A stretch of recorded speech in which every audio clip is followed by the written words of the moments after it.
Gucci, Gucci, Louis, Louis, Gucci, Gucci, Louis, Louis, Gucci, Gucci, Louis, Louis.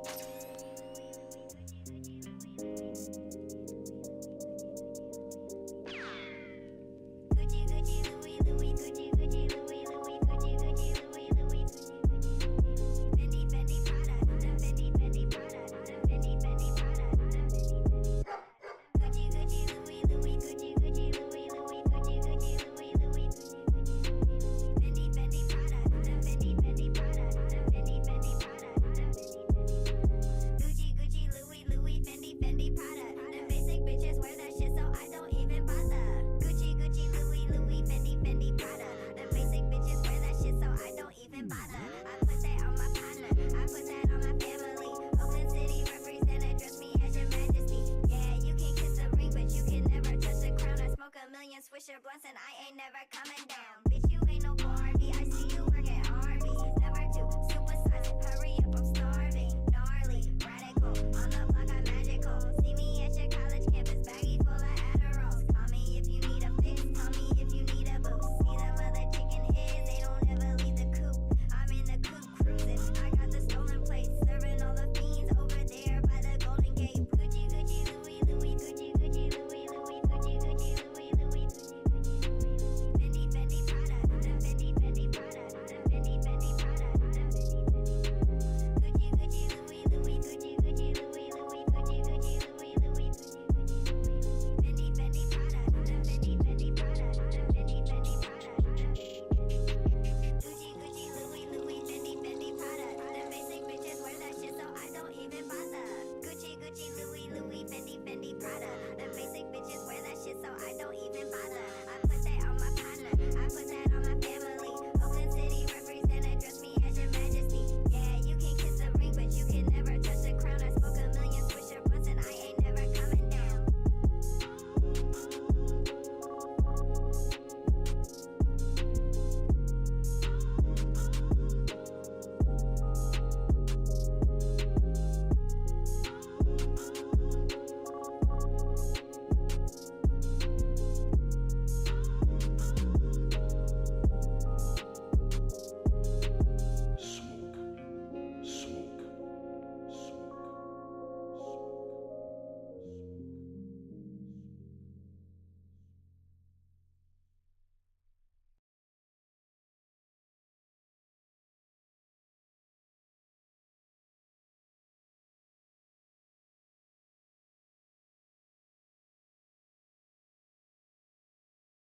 Do you agree that there's no such thing as racism, sexism, homophobism, Islamophobism, deadbeat dadism, white supremacism, and all the other isms?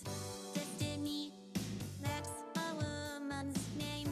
You were raised by your daddy and mama. That makes you half man and half woman. You are a beta. You're not a real man, beta. I just have one question for ya, beta. There's just one thing I want to know. Destiny, do you love all people? Do you really love the blacks? Destiny, do you love black people? Why can't you just answer the question? Destiny, do you love all people?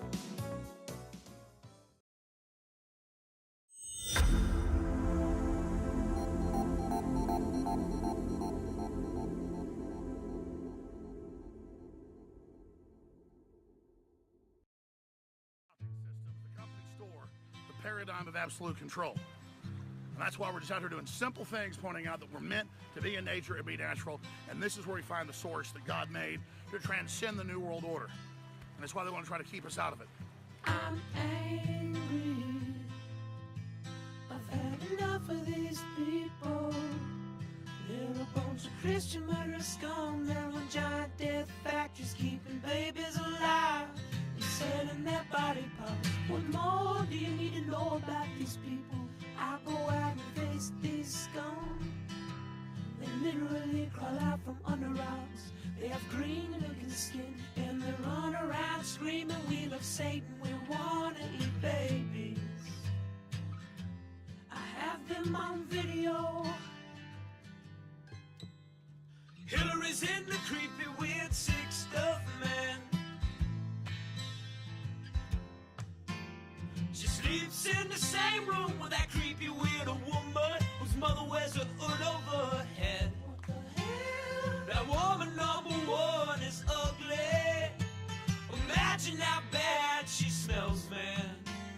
I'm told her and Obama just stink. Obama and Hillary both smell like sulfur.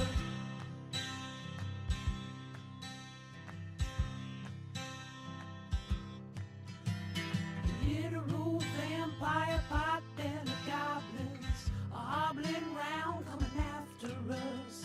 My spirit gets close to that evil and I feel it go.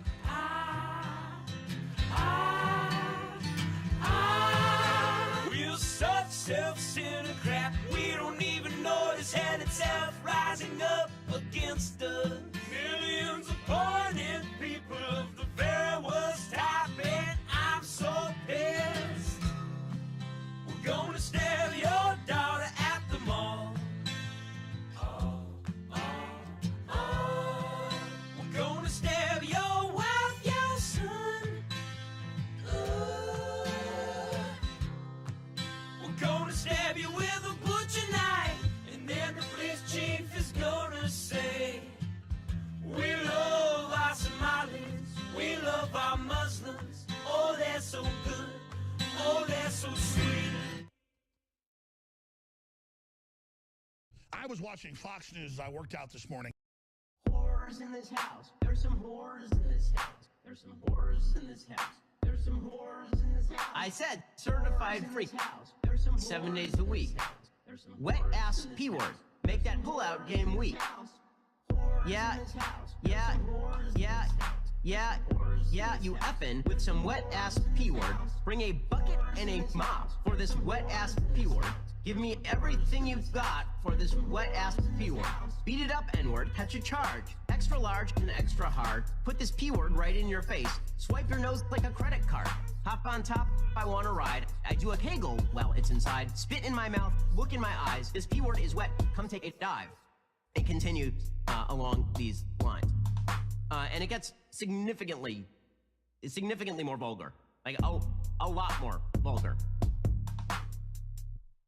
I will eat your leftist ass like corn on the cob. I'm ready. I will eat your ass. I will eat your leftist ass like corn on the cob. I'm ready. I will eat you. I will eat your ass. My children aren't going hungry. I'll do it. I'll drink your blood.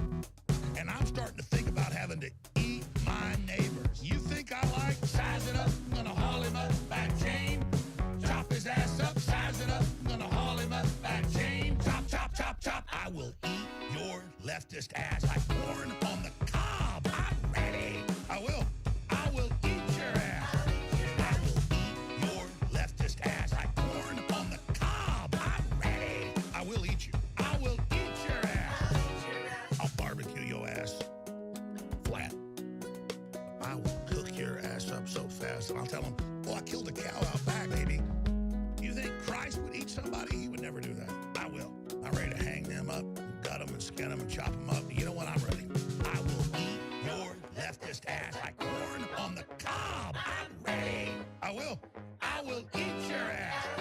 I will eat your leftist ass like corn on the cob. I'm ready. I will eat you. I will eat your ass. I will eat your leftist ass like corn on the cob. I'm ready. I will eat your ass. I will eat your leftist ass like corn on the cob. I'm ready. I will eat you. I will eat your ass. That's why I want the globalists to know. I will eat your ass first. I swear to God, if it's the last thing I do, I'm gonna get my hands around your throat. What rolls downstairs from owner and pairs rolls over your neighbor's dog? What's great for a snack and fits on your back? It's log, log, log. It's log, log. It's big, it's heavy, it's wood. It's log.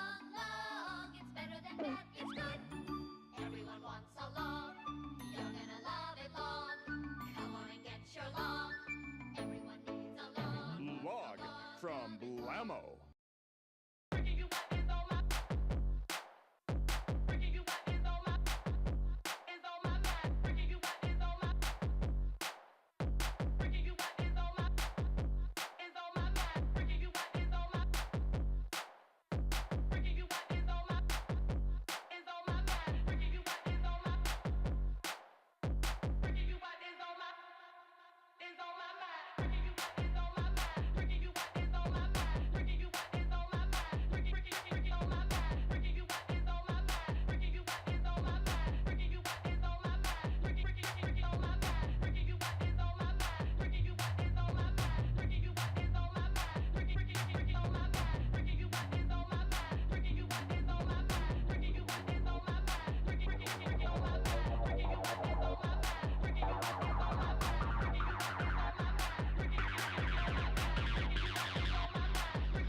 It's another B-Word broadcast. Let's go. How's it going, chat? How you doing? How's it going? How's it been?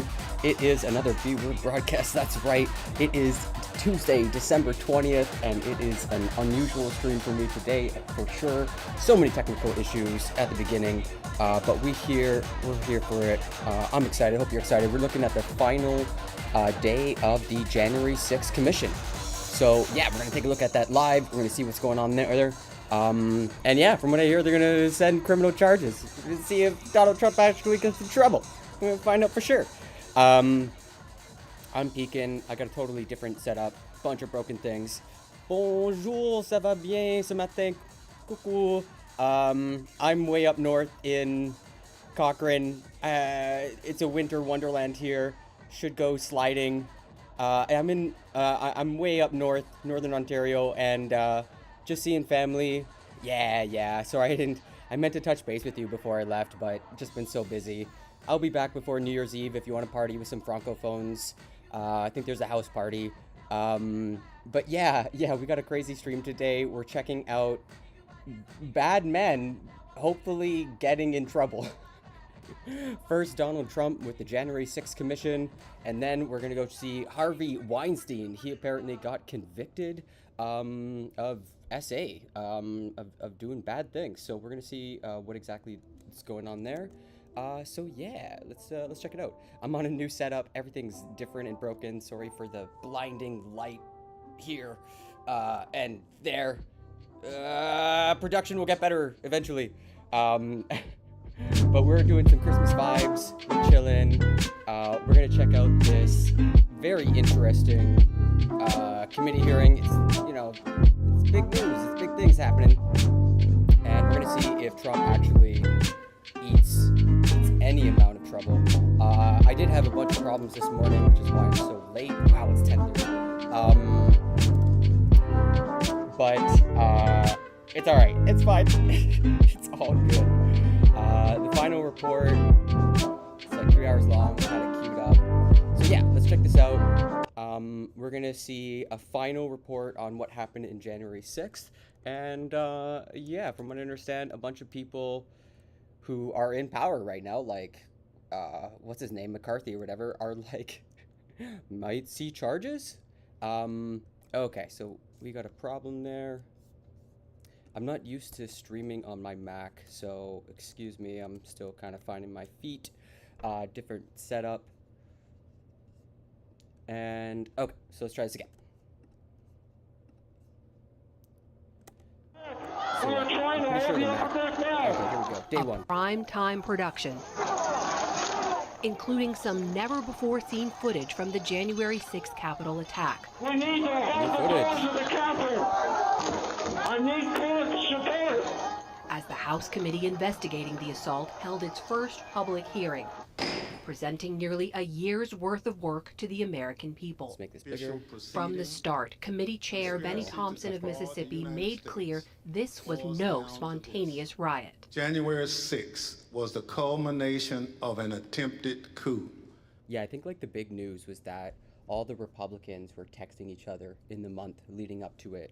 It's just like, A brazen attempt, Uh-oh. as one rioter put it shortly after January 6th, to overthrow the government. The violence was no accident. We're going to walk down to the Capitol. Directly fueling that violence, the committee said, was one man who refused to accept the 2020 election results. Donald Trump was at the center of this conspiracy. In clip after clip from some of the hundreds of interviews the committee conducted, those closest to Mr. Trump revealed they knew his claims of election fraud were baseless and told him so. Then Attorney General William Barr. I made it clear I did not agree with the idea of saying the election was stolen and putting out.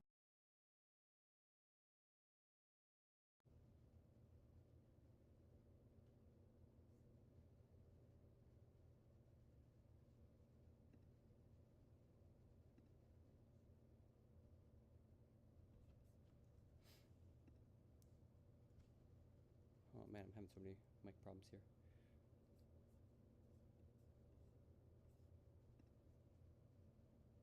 This stuff, which I told the president was bull.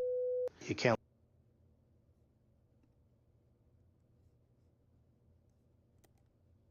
Sorry, I bet you can't hear that, eh? Sorry.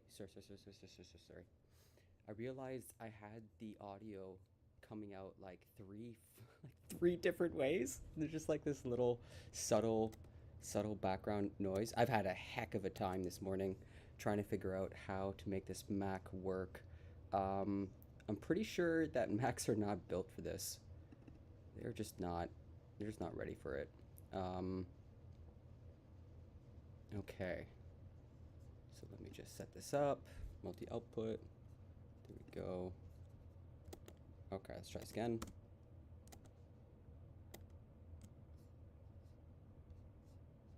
You can't hear that.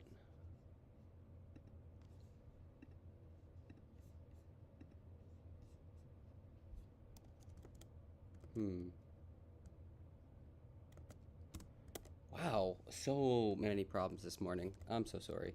How you been, chat? Globus, I saw your message. Yeah, it'd be good to talk about AI. I was trying to do a advice stream maybe once a week, talking to Chat GPT, because I thought that would be pretty funny. Okay, let's try it like this. Yeah, I think that could be a pretty fun thing. But it looks like you've done like a bunch of videos on it. How deep are you going? Are you just talking about AI art, or also like language processing?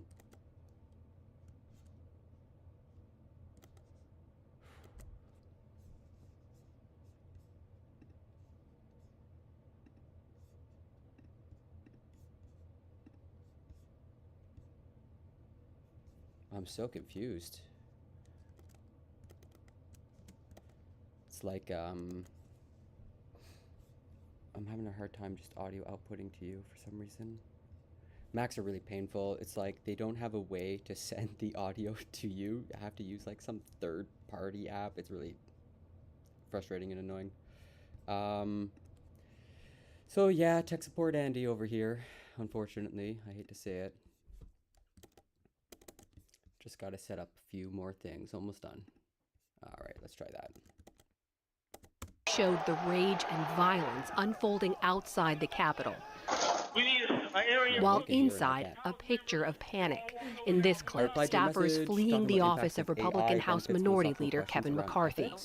Leading last night's hearing alongside Thompson, Congresswoman Liz Cheney of Wyoming, one of two Republicans on the panel of 9 who was ousted from her party's leadership for taking part. I say this to my Republican colleagues who are defending the indefensible. Oh, that's why. There will come a day when Donald Trump is gone, but your dishonor will remain. Among the revelations from this hearing, Fix it. Cheney says That took so long to multiple fix. Republicans, Sorry. including Pennsylvania Congressman Scott Perry, Okay. contacted the White House seeking presidential pardons for their roles in attempting to overturn the 2020 election. And then President Trump's response to calls for violence from the insurrectionists. Aware of the rioters' chance to hang Mike Pence, Hang the Mike president responded with this sentiment, quote, maybe our supporters have the right idea. Mike Pence, quote, deserves it. The committee brought 2 witnesses to share their stories. One, U.S. Capitol Police Officer Caroline Edwards, one of more than 100 officers injured that day. Edwards was knocked unconscious in the first barrier breach on Capitol grounds. She later rejoined the line, fighting to hold off the What a mob, boss. was pepper sprayed and tear gassed. Actual What I boss. saw was just a war scene. It was something like I'd seen out of the movies. I couldn't believe my eyes. There were officers on the ground, you know, they were bleeding, they were throwing up, they were, you know, they had, I mean, I saw friends with blood all over their faces. I was slipping in people's blood. The second witness, filmmaker Nick Quested, documenting the participation of far-right extremist group, the Proud Boys. I was surprised at the size of the group, the anger and the profanity. Yeah, it sounded like you wanted to do an evening stream in a couple days. You had someone who works in machine learning on deck, but they had to drop out, unrelated to the stream. Yesterday, I talked with Levelhead about AI and journalism and journalistic writing. I guess what I could contribute to the conversation is I just finished a paper where I got ChatGPT to write part of my essay for me with citations and golly gee, good luck with this, educators. So I could talk to you quite a bit about natural language processing, or maybe not so much the mechanics of it, because I haven't used it myself. I know about it abstractly, but certainly talk about education or talk about like language generally. Yeah, I think there's like a really interesting difference between AI art, which is scraping a bunch of art made by humans off the internet, and AI language processing, which is using the same set of words that everyone has access to. And there's like that old joke, like writing isn't so hard. You just have to put one word after the other and keep going. So yeah, I think there's like an interesting distinction going on there, because I know a lot of people. I mean, I've got a lot of artist friends. Some of them are in the chat right now, and they put their art up on Instagram, and then some AI bot scrapes it, and it's, you know, a pastiche and some other something or other.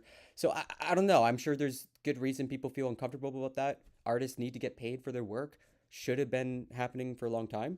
But language is different. Language is different. I don't know, man. Vanity. And for anyone who didn't understand how violent that event was, I saw it, I documented it. Quested spoke with Judy Woodruff earlier today. So when we arrived at the mall, we encountered the Proud Boys already walking towards the Capitol. What we documented was them walking in a very concerted fashion towards the Capitol. And there was 200 to 300 Proud Boys, which was more than I was expecting. I was quite astounded by the amount of. This is the part that blows my mind, was that during the insurrection, they just had TV crews following them. Very odd. You know, just yeah, we're doing a documentary at the same time. Proud Boys there were there. And so this notion that, well, the attack on the Capitol just sort of was spontaneous, completely spontaneous. They just wanted to go there and it got out of hand. What would you say? No, I would agree with the erudite plan, roadmap that the committee put forward last night, that this was not a spontaneous event. They were carrying weapons. I saw a Proud Boy with a baseball bat. You can see another Proud Boy with a flagpole that turns out to be an axe handle. They were wearing tactical gear. They had, all sorts of offensive weapons with them. One of the news items that came across was that the leader of the Proud Boys, Stuart Rhodes, was convicted of like conspiracy to do sedition, or seditious conspiracy. It's like an old law from the time of the Civil War. And one of the key parts that convinced the jury was that the Proud Boys had stashed a bunch of weapons like pretty nearby. And even though Stuart Rhodes is all like, we're just here for defense, waiting for President Trump to tell us to come to his aid, the jury was like, yeah, but you brought a lot of weapons and stored them. Like, what's up? Globa says, it shows how detached they were from the idea they were committing crimes and could be punished. I mean, that's the part that's fascinating about this, especially if you engage with conservatives, is that quite a few people were there to do dirt and quite a few people were there to protest. And it's an odd mixture. It's a real odd mixture. And right now the news is all like, on conservative side, like, they done unalived Ashley Babbitt. Everybody remember Ashley Babbitt. So, I mean, you can draw your own conclusions, but why would someone bring a baseball bat to a political rally? The hearings were carried in full by every major network, except for Fox, which aired only occasional clips, not including footage of the violence. Hosts dismissed the hearing as theater. House Minority Whip Steve Scalise appeared on Fox after the hearing. I think most Americans are just sick and tired of the politicization that you're seeing by the Democrats to try to change the subject. American people are angry about what Joe Biden and Nancy Pelosi and their far-left socialist agenda have done to people, and they wish Congress was addressing those things, not this Hollywood production. Even former President Trump appeared to be watching, issuing a barrage of commentary online. And a one-sided, totally political witch hunt. The Unselect Committee of Political Thugs, essentially the same group who brought you the now fully debunked and discredited Russia hoax, and many others, refused to study and report on the massive amount of irrefutable evidence, much of it recently produced, that shows the 2020 presidential election was rigged and stolen. They want nothing to do with that topic because they cannot win on the facts. Cancel and deny. Call it the big lie. I mean, every time I read Trump, it is so wild. It is so... I think it's just because we haven't had him, like, constantly in the news. So now when you read him, or you, like, try to follow him, you're like, oh, yeah, he was so crazy. Oh, God. Trump appeared to be watching, issuing a barrage of commentary online. And today, the current president evoked how the dangers from last year's attacks are ever present. It's important the American people understand what truly happened and to understand that the same forces that led January 6th remain at work today. For the PBS NewsHour, I'm Amna Nawaz. One of the things that's chilling that I learned recently is that, like, any country that has experienced a coup d'etat is more likely to experience coup d'etats. So, like, Canada, I don't think we've had a coup d'etat before. But America now has one. And Peru, you know, and you can think of other countries in South America, it's just become more common. Day 2 of the January 6th committee's public hearings zeroed in on what President Trump knew and when he knew it. The 2020 election was not close. Featuring a slate of Republican voices who said they told him repeatedly for months his claims of voter fraud in the 2020 election were baseless. He's become detached from reality if he really believes this stuff. Among those voices, Bill Detached. Stepien, former Trump campaign manager, who bowed out of testifying in person just this morning after his wife went into labor, but who told the committee in previous interviews that he warned Trump multiple times, including on election night, results could take a while. My recommendation was to say that votes were still being counted. It's too early to tell. Too early to call the race. The committee says Trump ignored Stepien and instead listened to Rudy Giuliani. You will also hear testimony that President Trump rejected the advice of his campaign experts on election night and instead followed the course recommended by an apparently inebriated Rudy Giuliani. Here's Trump attorney Jason Miller describing Giuliani that night. He was The apparently mayor was drunk. definitely intoxicated, but I do not know his level of intoxication when he spoke with the president. For example. Adding to the committee's election night narrative, former Fox political editor Chris Steyerwalt, who was overseeing the conservative network's election night coverage. This was including interesting. When they accurately... Yeah, exactly. Like, there's like, Fox News is really well respected when it comes to like accurately predicting votes. They actually do want to care how that plays out. But the news part of it is so politicized that it came into direct conflict where there's like facts meet the feelings, essentially. Accurately break the news that Joe Biden would win Arizona. Okay, time out. This is a big development. Yeah. The Fox News decision desk is calling Arizona for Joe Biden. That is a big get for the Biden campaign. After the election, as of November 7th, in your judgment, what were the chances of President Trump winning the election?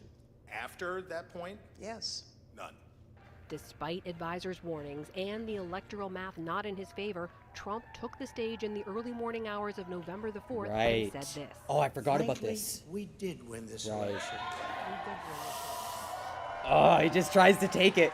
He just tries to take it. We won! So our goal now is to ensure the integrity for the good of this nation. This is a very big moment. This is a major fraud in our nation.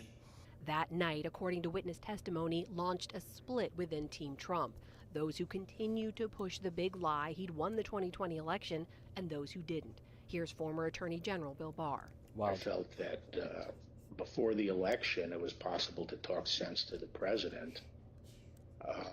And while you sometimes had to engage in a big wrestling match with him, that it was possible to keep things on track. But I felt that after the election, he didn't seem to be listening. And We called them kind of my team and Rudy's team.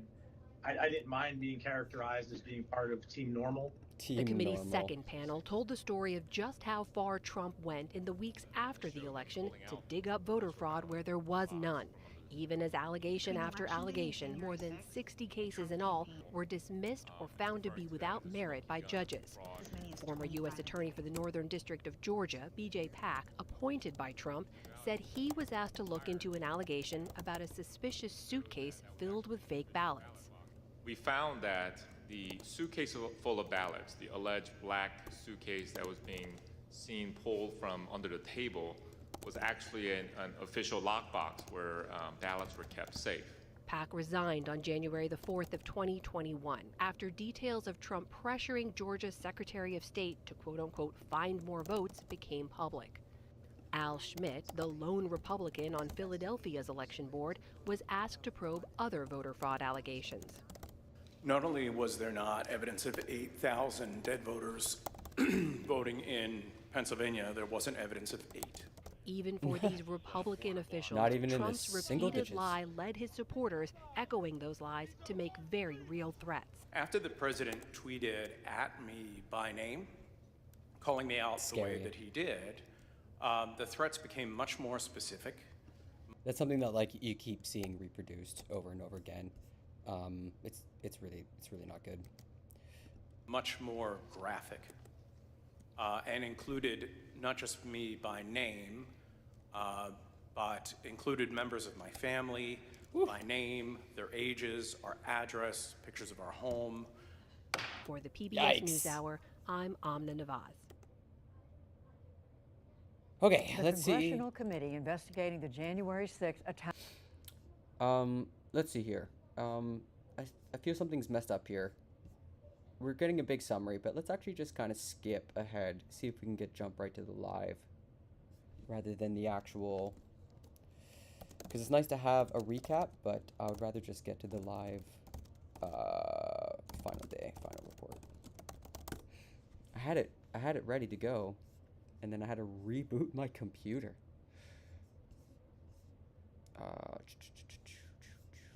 Should be like a CPAC link.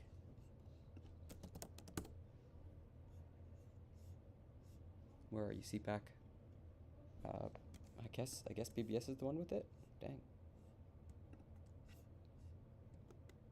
6th attack on the U.S. Capitol held its third public hearing this afternoon. All right, I'm gonna skip way ahead. Let's see here. That was an interesting October. All right, here we go. All preamble. Let's not watch hours of preamble. Don't and oppose it. Afternoon. Okay, here we go. Be in order. Without objection, the chair is authorized to declare the committee in recess at any point. Also, if you're on Twitter, follow me there. It's where you get all the news about things that are happening. Juice that tweet. Get some people in here. Pursuant to House Deposition Authority Regulation 10, the chair announces the committee's approval to release the deposition material presented during today's meeting, and further, its approval to release deposition material that accompanies release of the Select Committee's final report. Good afternoon, and may God bless the United States of America. To cast a vote in the United States is an act of faith and hope. When we drop that ballot in the ballot box, we expect the people named on the ballot are going to uphold their end of the deal. True. The winner swears an oath and upholds it. Those who come up short ultimately accept the results and abide by the rule of law. That faith in our system is the foundation of American democracy. If the faith is broken, so is our democracy. Donald Trump broke that faith. He lost the 2020 election and knew it. But he chose to try to stay in office through a multi-part scheme to overturn the results and block the transfer of power. In the end, he summoned a mob to Washington, and knowingly they were armed and angry, pointed them to the Capitol and told them to fight like hell. There's no doubt about this. This afternoon, my colleagues will present our key findings, reminding you of some of the information we presented in earlier hearings, and telling Thanks for the retweet, Globus. Appreciate it. you how it fits in our broader conclusions. Those conclusions have helped shape the committee's final report, which we'll adopt today pursuant to House Resolution 503, which establishes the Select Committee nearly a year and a half ago. A year and a I half? expect our final work will be filed with the clerk of the House and made public later this week. Beyond that release, the Select Committee intends to make public. Can you believe that? I'm sorry. Pedro Castillo tries to overthrow the government in Peru. He's in jail by the end of the day. America, it's been a year and a half for them to forward a report to the police. Bulk of its non-sensitive records before the end of the year. These transcripts and documents will allow the American people to to see for themselves the body of evidence we've gathered and continue to explore the information that has led us to our conclusions. This committee is nearing the end of its work, but as the country, we remain in strange and uncharted waters. We've never had a president of the United States stir up a violent attempt to block the transfer of power. I believe nearly 2 years later, this is still a time of reflection and reckoning. If we are to survive as a nation of laws and democracy, this can never happen again. How do we stop it? This committee will lay out a number of recommendations in this final report. But beyond any specific details and recommendations we present, there's one factor I believe is most important in preventing another January 6th, accountability. So today, straight to jail. Beyond our findings, we will also show that evidence we've gathered points to further action beyond the power of this committee or the Congress to help ensure accountability under law. Accountability that can only be found in the criminal justice system. We have every confidence that the work of this committee will help provide a roadmap to justice, and that the agencies and institutions responsible for ensuring justice under the law will use the information we've provided to aid in their work. I mean, I was really big on Mueller, and I was really hoping that would go somewhere. So my faith has been dashed. I have no hope at this point. I don't know. You're gonna send a report to the police? Okay, all right, okay. And for those of you who have followed this committee's work, I hope we've helped make clear that there's a broader kind of accountability. Sure. Accountability to all of you, the American people. We watched The every future of our day. democracy rests in your hands. It's up to the people of this country to decide who deserves the public trust, who will put fidelity to the Constitution and democracy above all else, Fidelity. who will abide by the rule of law, no matter the outcome. I'm grateful to the millions of you who followed this committee's work. I think like right now there is Carrie Lake, who's getting really popular for refusing to concede, and she's like going on rally after rally trying to like pump up her fans, throw red meat to the base, and be like, I didn't lose this election, this is how we know everything's corrupt. They said I lost when really I didn't, and you know we ain't gonna stop fighting till we win. You know, it's one of those. I hope we lived up to our commitment to present the facts and let the facts speak for themselves.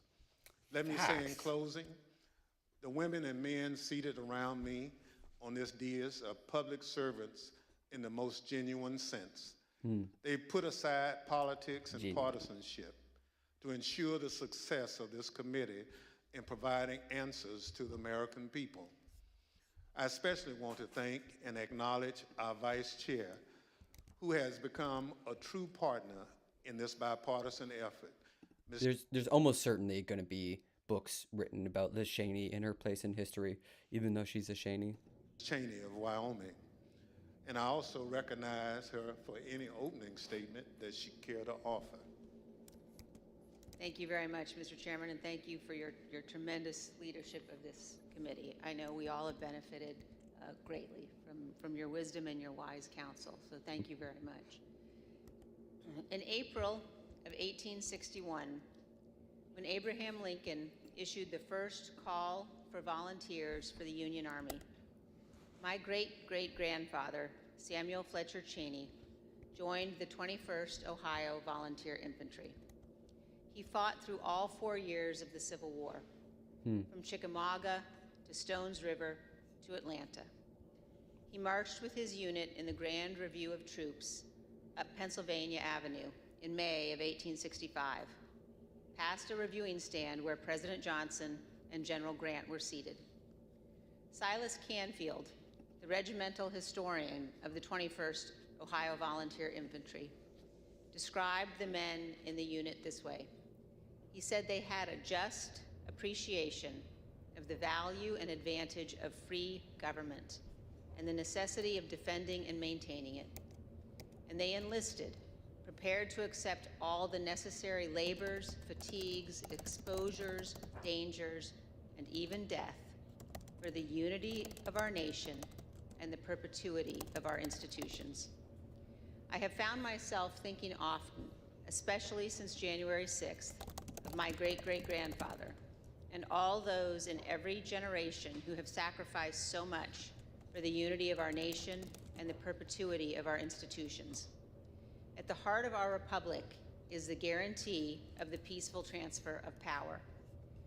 Members of Congress are reminded of this every day as we pass through the Capitol Rotunda. There, 8 magnificent paintings detail the earliest days of our republic.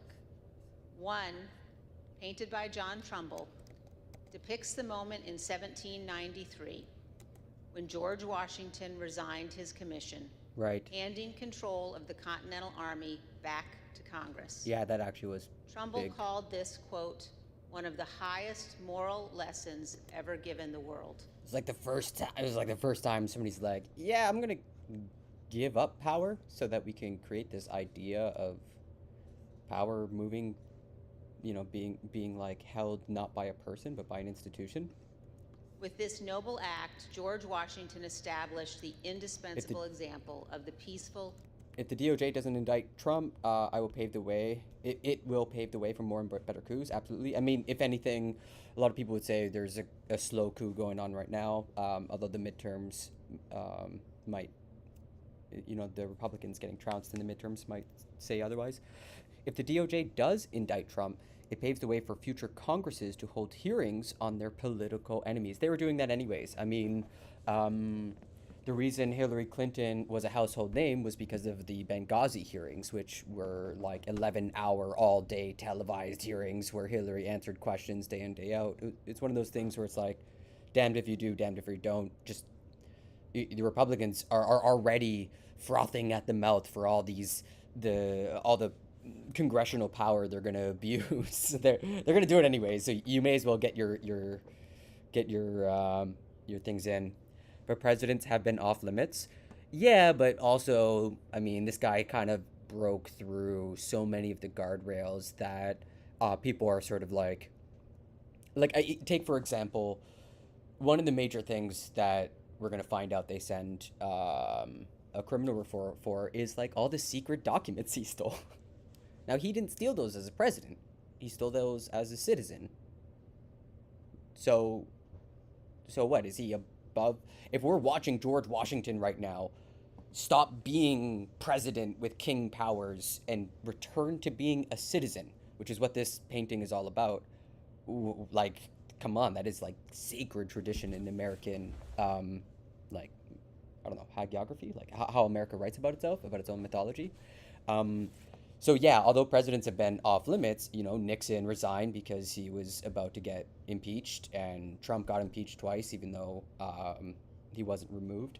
I think, like, as the country realizes it can no longer talk one side to the other, you're going to see this stuff pop off more and more and more and more. Transfer of power to Congress. Trumbull called this, quote, one of the highest moral lessons ever given the world.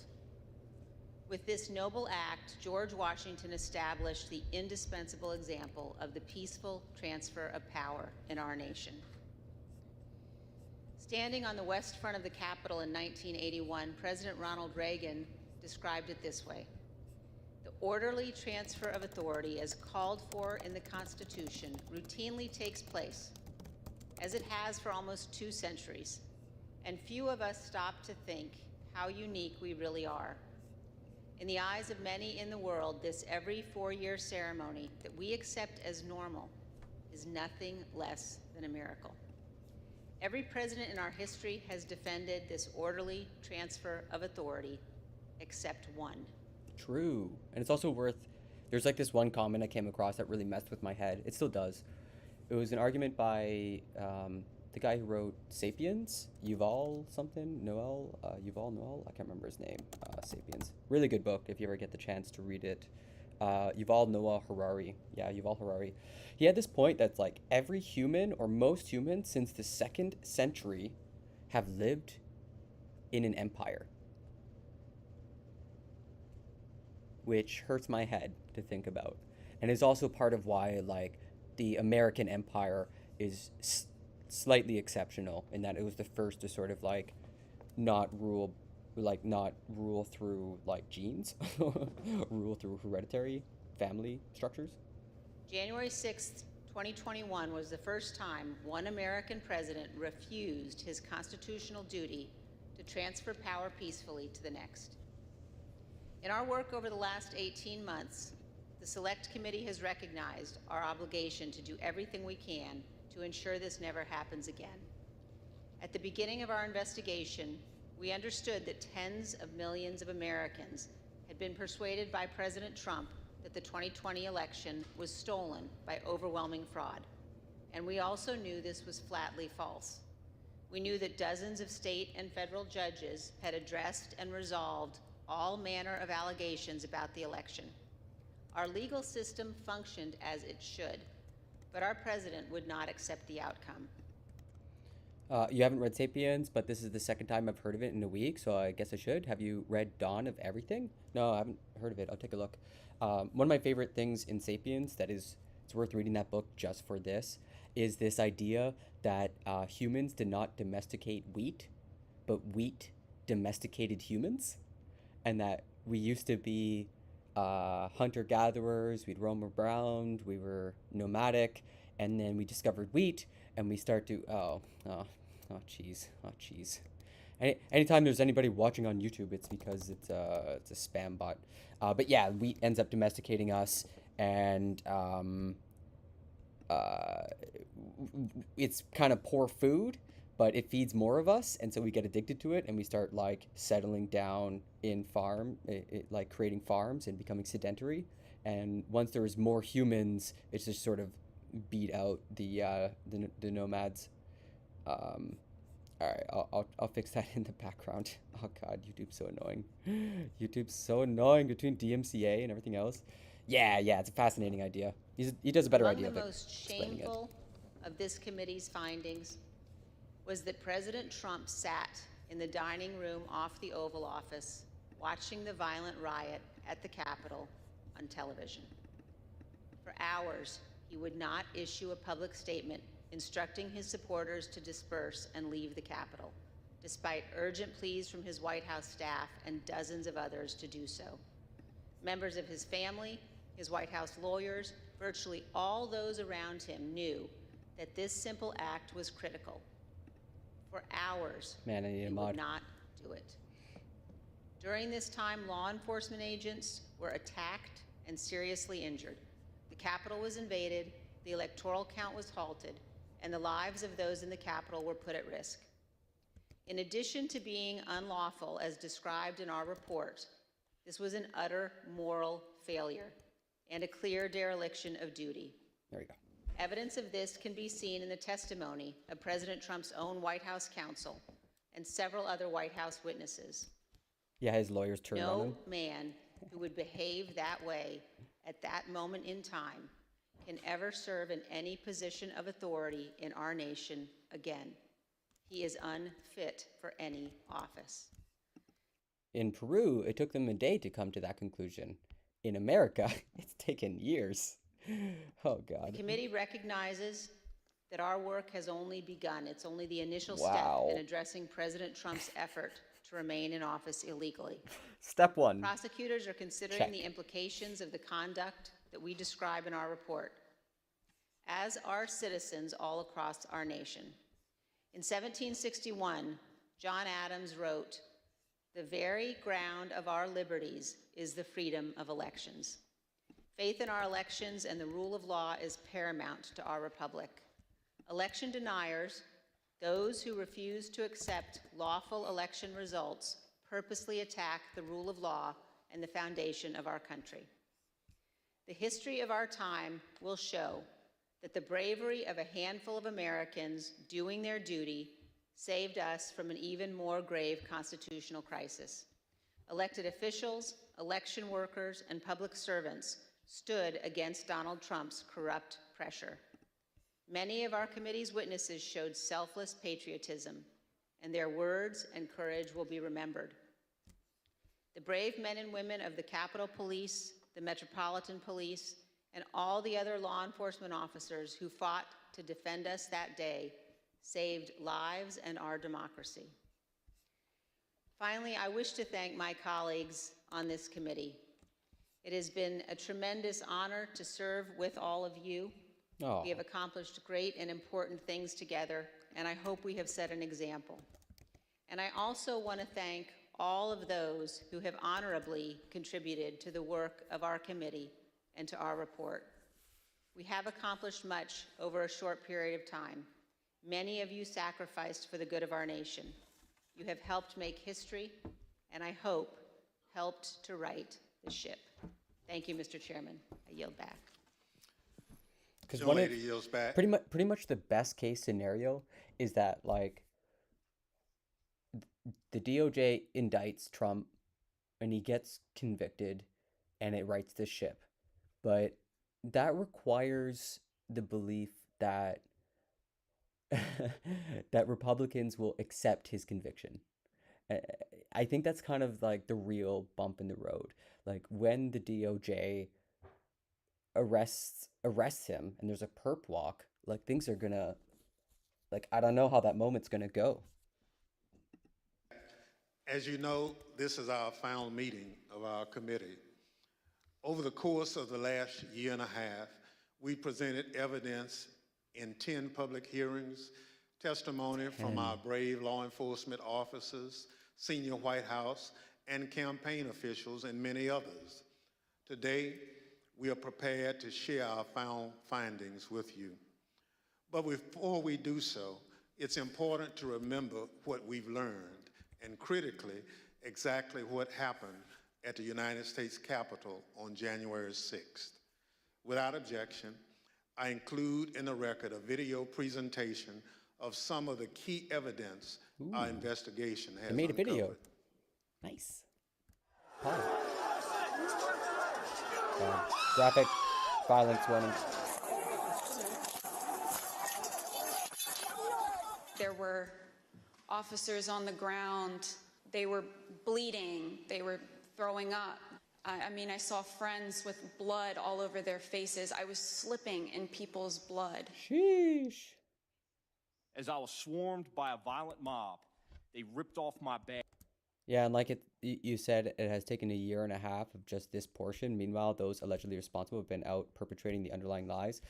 Yeah, there's definitely like one, I think there's been like 800 arrests, and like we're getting up there in convictions. There's been a lot of people have gone to jail, which will like scatter the more militaristic wing, like the Proud Boys and stuff like that.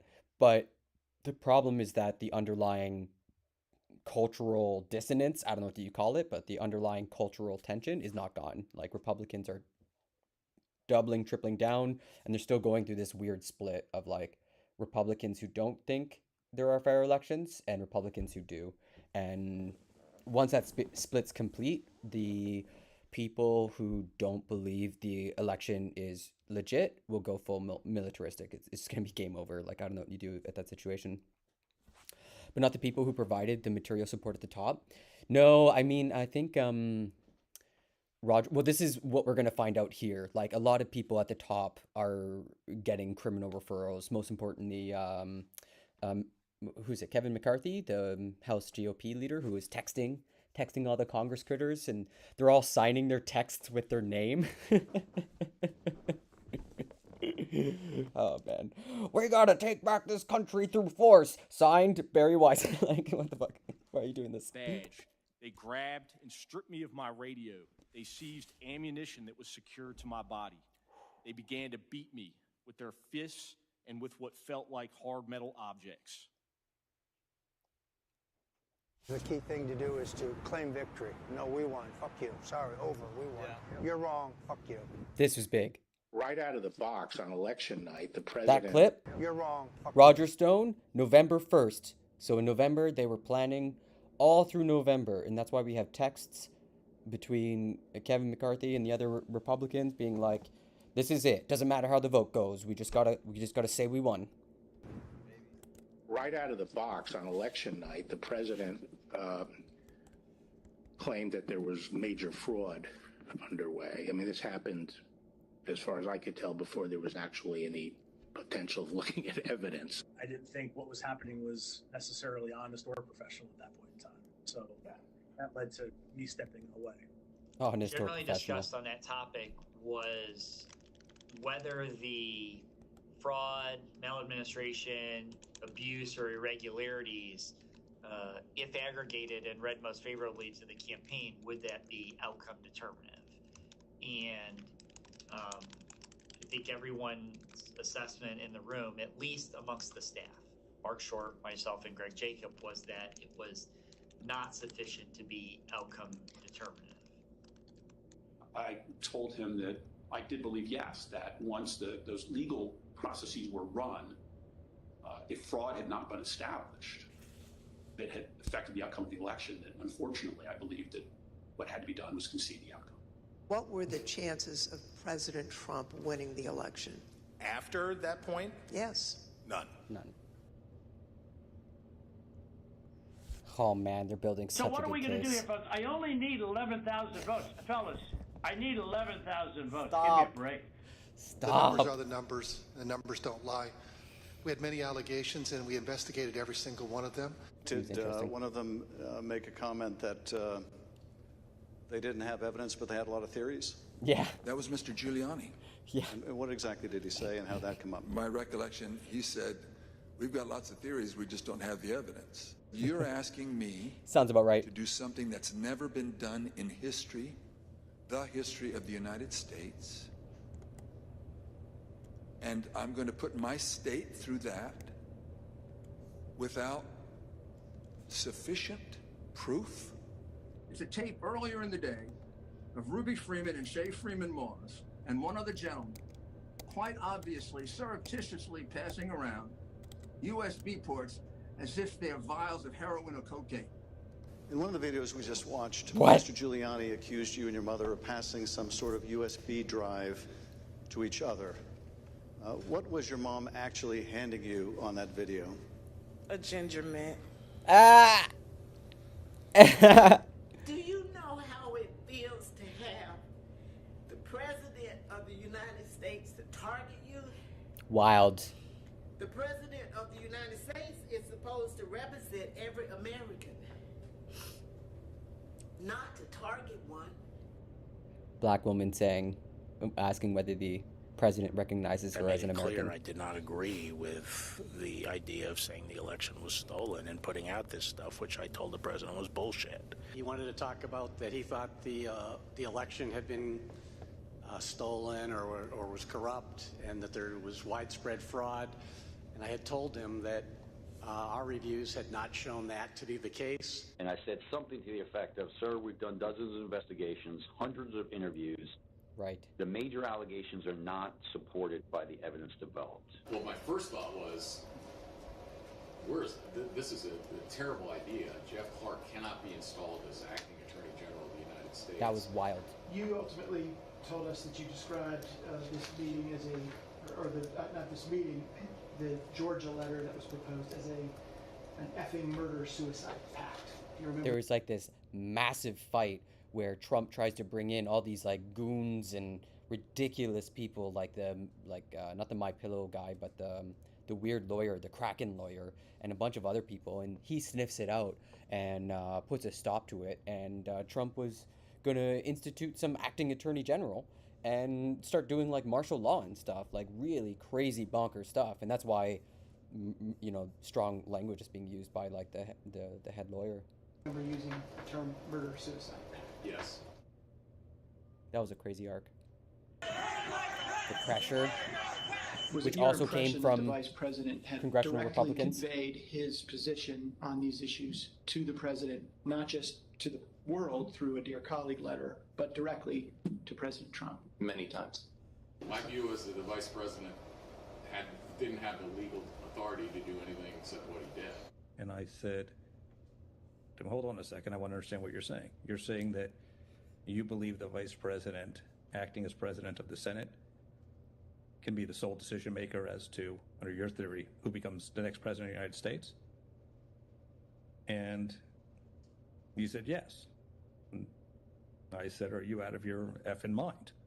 This guy's awesome. He's got a bat with the word justice on it. Like, stop. The president was, all the attention was on what Mike would do or what Mike wouldn't do. There's I just can't wait for the HBO remake and they just like make that bat even more ridiculous. telephone conversation between the president and the vice president. Is that correct? Yes. The conversation was pretty heated. Apologize for being impolite, but do you remember what she said her father called him? The P word. It was clear that it was escalating and escalating quickly. That shit's crazy. So then when that tweet, the Mike Pence tweet, was sent out, I remember us saying that that was the last thing that needed to be tweeted at that moment. It felt like he was pouring gasoline on the fire by tweeting that. They've gained access to the second floor, Oh and man, I've this stuff got gets so public crazy. about 5 feet from me down here below. They are on the second floor. Oh man. Moving in now. We may want to consider getting out. And Goodman. leaving now. Copy. Goodman holding the line. Members of the VP detail at this time were starting to fear for their own lives. There were calls to say goodbye to family members, so on and so forth. Approximately 40 feet. That's all there was. 40 Ah. feet between the vice president and the mob. Donald Trump and his allies and supporters are a clear and present danger to American democracy. That was a judge. Republican judge. Oh man, they're building such a good case. We got derogatory information from OSINT suggesting that some very, very violent individuals were organizing to come to D.C. As Mr. Giuliani and I were walking to his vehicles that evening, he looked at me and said something to the effect of, Cass, are you excited for the 6th? It's going to be a great day. I remember looking at him saying, Rudy, could you explain what's happening on the 6th? He had responded something to the effect of, we're going to the Capitol. It's going to be great. It's going to be great. The president's going to be there. He's going to look powerful. Will be wild. He personally asked for us to come to D.C. that day. And I thought, for everything he's done for us, if this is the only thing he's going to ask of me, I'll do it.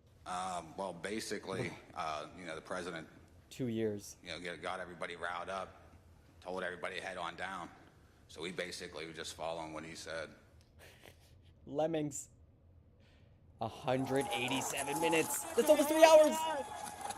That is 3 hours.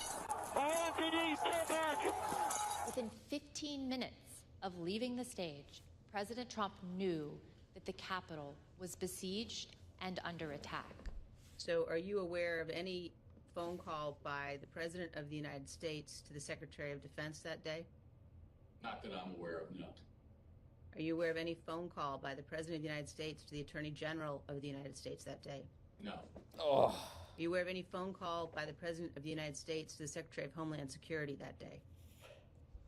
I'm not aware of that, no. Devastating. Did you ever hear the the president ask for the National Guard? Wow. Did you ever hear the president ask for Oh, hey, law Saren. enforcement response? How you doing? Seems like, No.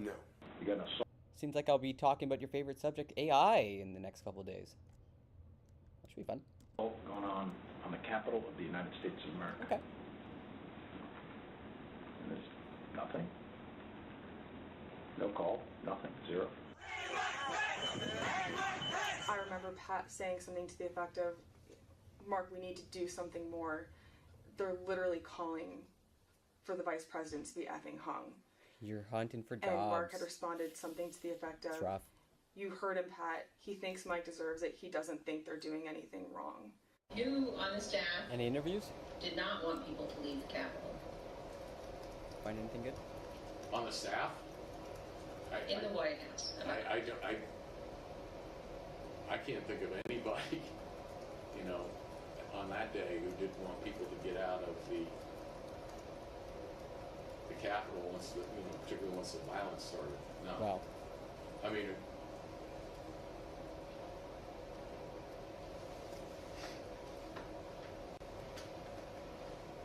What about the president? Yeah. Well, she said the staff. So I answered. No, I said in the White House. Oh, I'm sorry. I apologize. I thought you said. Just started applying this week. Haven't gotten any calls back. Applied to over 40 places. What's your CV look like? I had to like go through a massive redesign. Actually, I can tell you something that's very helpful right now. I came across a paper, and the paper used eye tracking software to determine where people who hire in the employment process look at a CV. And the pattern, the upshot of the paper is that they look in a capital F, capital F. So in the top left corner, you'll read down the sidebar. So it'd be nice to have a left sidebar. And then you read across the top, name, basic information. And then you have your most important thing, which should be like relevant education or relevant career experience that's like specific to the job. And then they're barely going to read the middle section. So just make it look neat, tight, very few words on the page.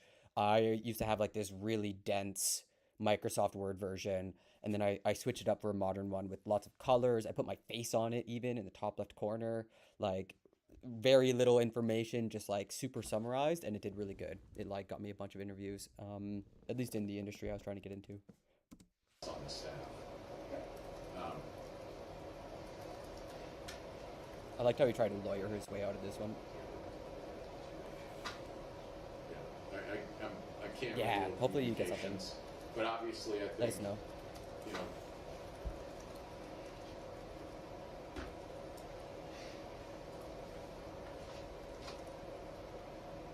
Yeah. I said, good, John. Now I'm going to give you the best free legal advice you're ever getting in your life. Get a great effing criminal defense lawyer. You're going to need it. General Flynn, do you believe in the peaceful transition of power in the United States of America?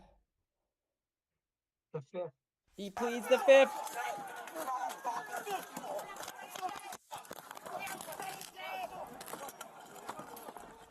Another officer unconscious. The sheriff. What sheriff? It's wild to hear conservatives downplay this stuff nowadays. I don't want to say the election's over. I just want to say Congress has certified the results without saying the election's over, okay? Wow.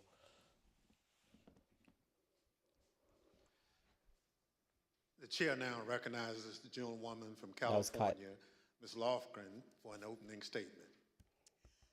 Thank you, Mr. Chairman. Over the last 18 months, the Select Committee has conducted a congressional investigation of enormous scale, seeking to uncover the depth and breadth of ex-President Trump's multi-part plan to reverse the lawful outcome of the 2020 presidential election. We've compiled an immense volume of documents collected from countless individuals, law enforcement agencies, and federal and state authorities. Many of our efforts to get the evidence required litigation in federal court, including the U.S. Supreme Court. We've taken the testimony of hundreds of witnesses.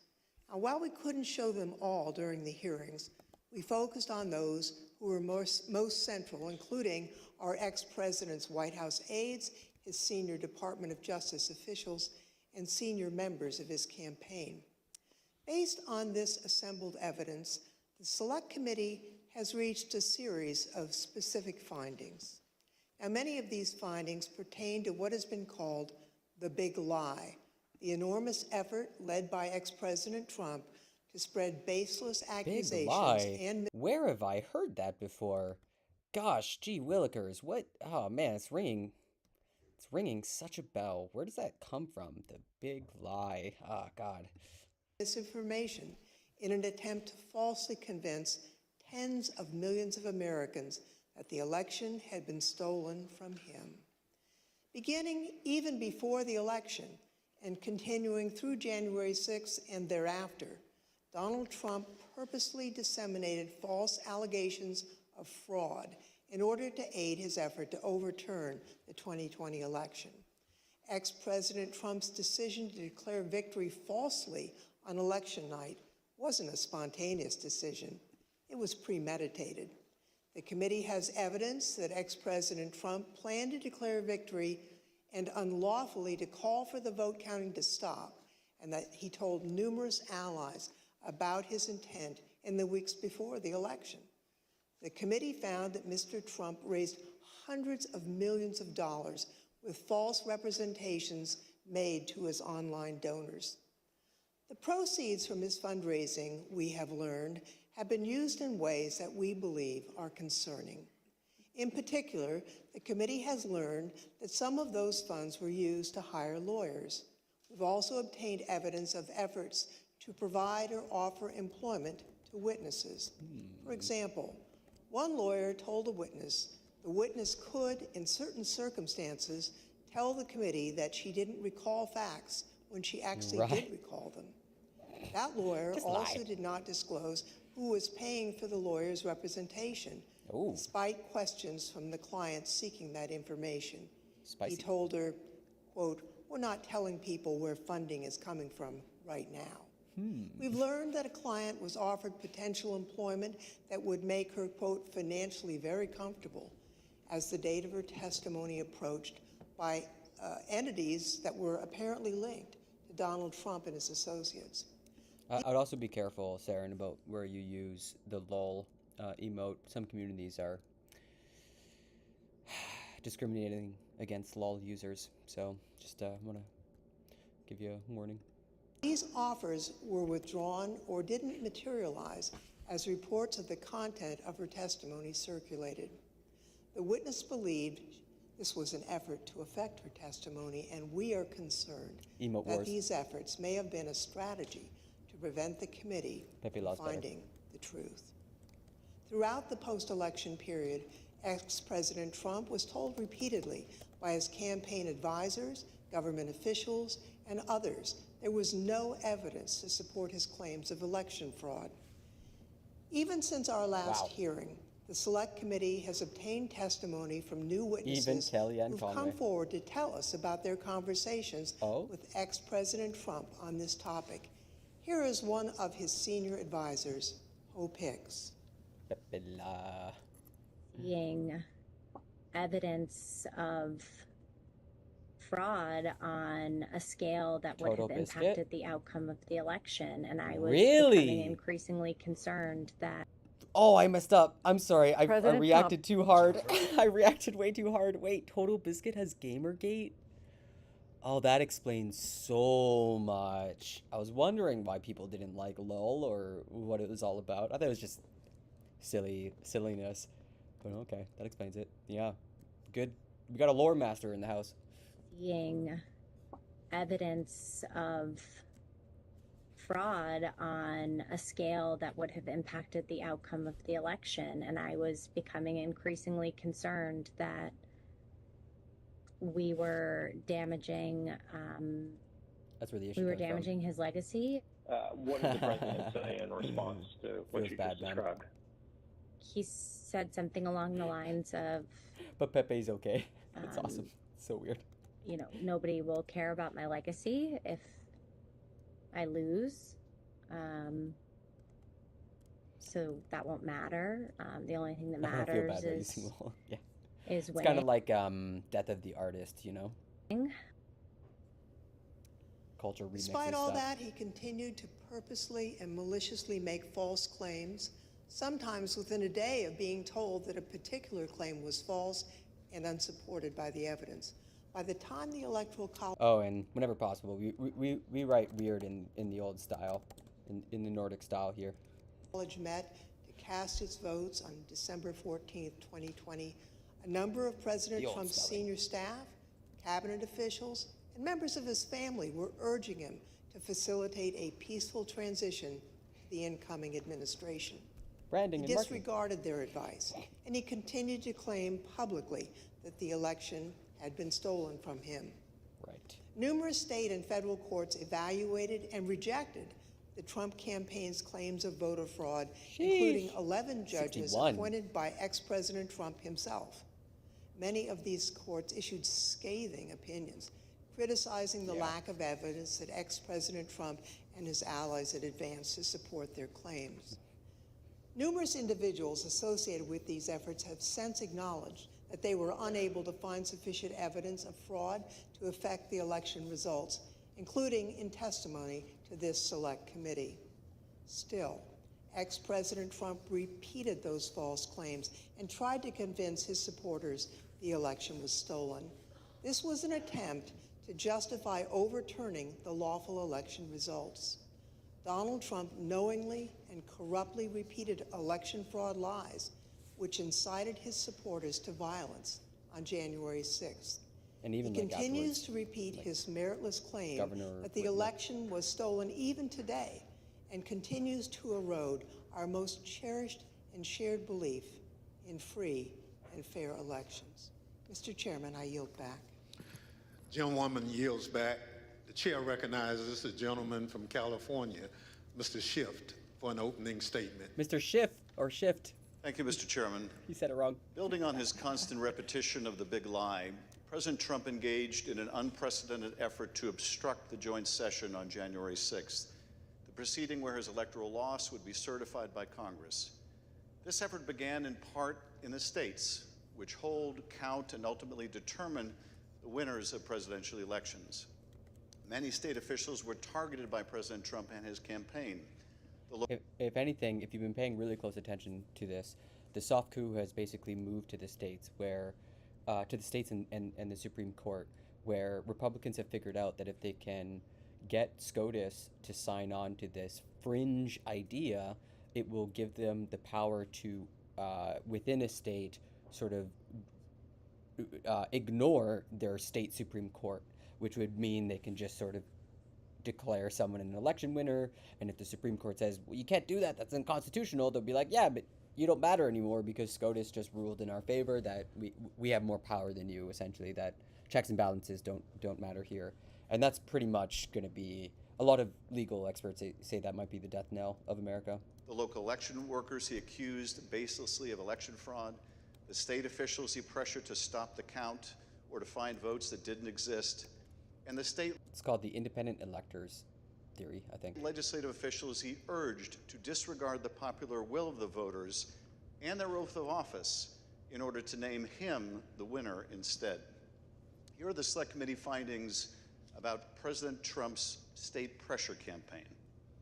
President Trump and his enablers repeatedly pressured state officials to take action to overturn the results of the election. The most dramatic example of this campaign of coercion was the president's January 2nd, 2021 call to Georgia Secretary of State Brad Raffensperger, in which the president urged the secretary to find 11,780 votes he needed to change the outcome in that state. I just can't believe how much like evidence there is. Them being like, yeah, I just need exactly this amount, please. During that call, President Trump again repeated conspiracy theories about the election that his own appointees at the Department of Justice had already debunked. Trump also made what Secretary Raffensperger apparently considered a threat, accurately considered a threat, suggesting that Raffensperger and his attorney, that they could be subject to criminal prosecution if they didn't follow through with his demands. Fellas, is it gay to love democracy? Then, in repeated telephone calls and in-person meetings, Donald Trump pressured state elections officials and state legislators to alter official election results. But courageous public servants, including Republicans like Rusty Bowers, held firm and refused to put Donald Trump over their oath to the Constitution. Good old Rusty. When Donald Trump's pressure campaign did not achieve the results he wanted, he oversaw an effort to obtain and transmit false Electoral College ballots to Congress and the National Archives. The false ballots were created by fake Republican electors on December 14th. That's wild, At the same time, the actual... And you can tell, this shot's incredible. Only one of them really looks like it would fit, but everything else that are real, look like certificates. They got borders, they got, old style, they got logos on them. My goodness, it actually says the state at top in, some nice text, some nice font. The ones on the left are, Word documents. It's so embarrassing. Actual certified electors in those states were meeting to cast their votes for President Biden. By that point in time, election-related litigation was over in all or nearly all of these states. Prototype. And Trump campaign You could election have lawyers done realized that the fakes. I know. It's because they don't have anyone who's artistic, so they don't have anyone who knows how to go like to this state's website and just copy paste the seal. Like, it's insane. Slates were unjustifiable on any grounds and may be unlawful. In spite of these concerns and the concerns of individuals in the White House counsel's office, President Trump and others proceeded with this plan.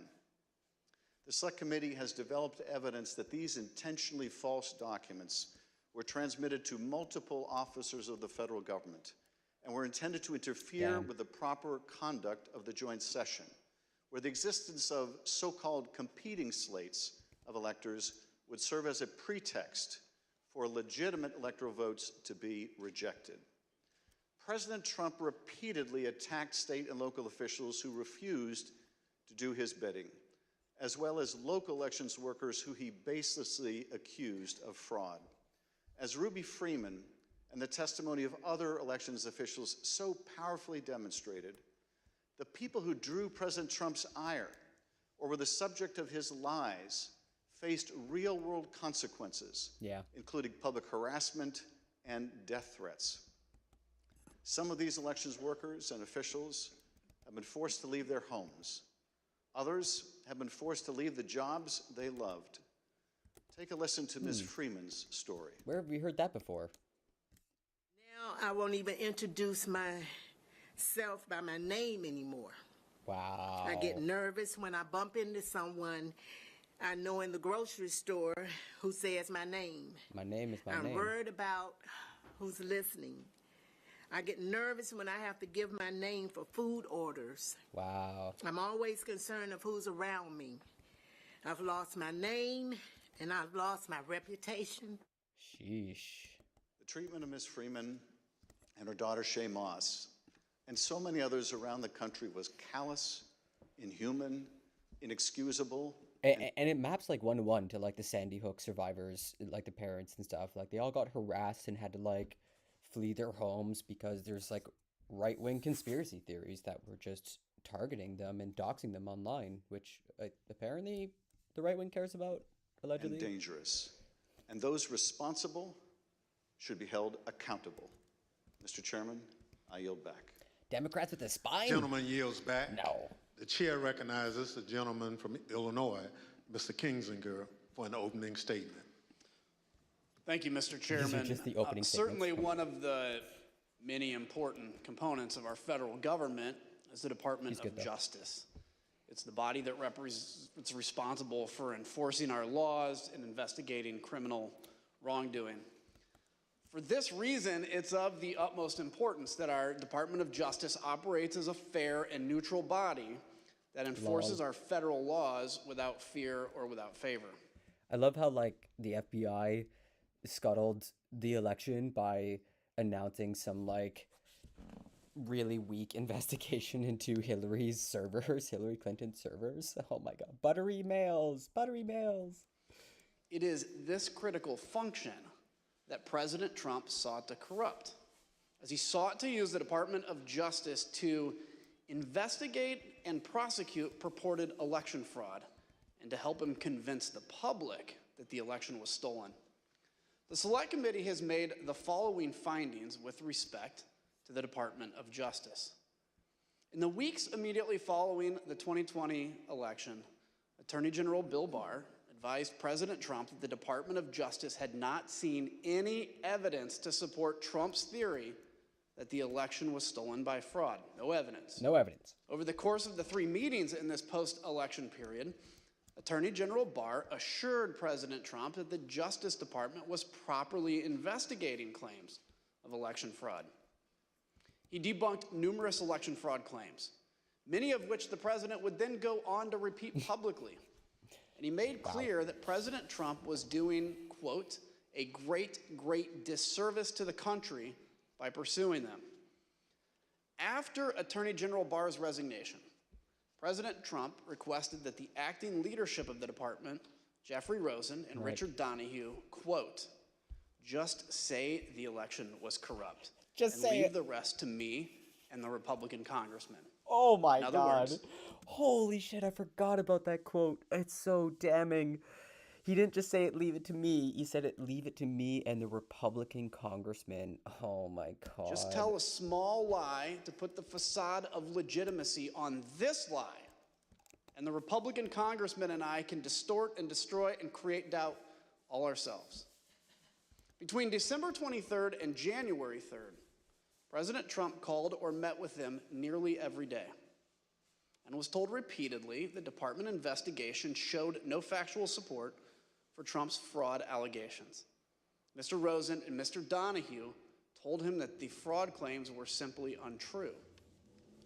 As Mr. Rosen and Mr. Donahue continued to resist, President Trump then tried to install a loyalist named Jeffrey Clark to lead the department as acting Attorney General. I don't think most people know about this part of the story, that there was almost like another attorney general like brought in to like do some serious shit. On several martial law, occasions, Clark met with the curfews. president, apparently along with Representative Scott Perry, without authorization, promising to take the actions that Barr, Rosen, and Donahue had refused to take.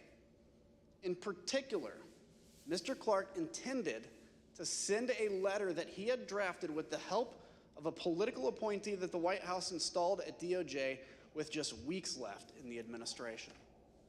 Mr. Clark intended to send the letter to officials in numerous states, informing them falsely, of course, that the department had identified significant concerns about the election results in their state. Oh, I forgot about encouraging this. their state legislatures to come into special session to consider appointing Trump rather than Biden electors. Oh my Here's God. Acting Deputy Attorney General Donahue describing his reaction to Mr. Clark's proposed letter. Wait, hold up. The letter was going to try to set up a special session of Congress with a bunch of state legislatures, and that's how they're going to circumvent and just kind of keep up the lie that the election was stolen? Like get a bunch of TV going. Drafting letters without the knowledge of what the department had actually done in terms of investigations, that he was being reckless. And I recall toward the end saying, what you're proposing is nothing less than the United States Justice Department meddling in the outcome of a presidential election. Yeah. Knowing that existing department leadership would not support his false election claims, President Trump offered Mr. Clark the job of acting Attorney General. In a dramatic January 3rd meeting in the Oval Office, Yeah, Rosen this Donahue, one. White House counsel Pat Cipollone, and White House lawyer Eric Hirschman strongly objected to the appointment of Jeffrey Clark as acting Attorney General.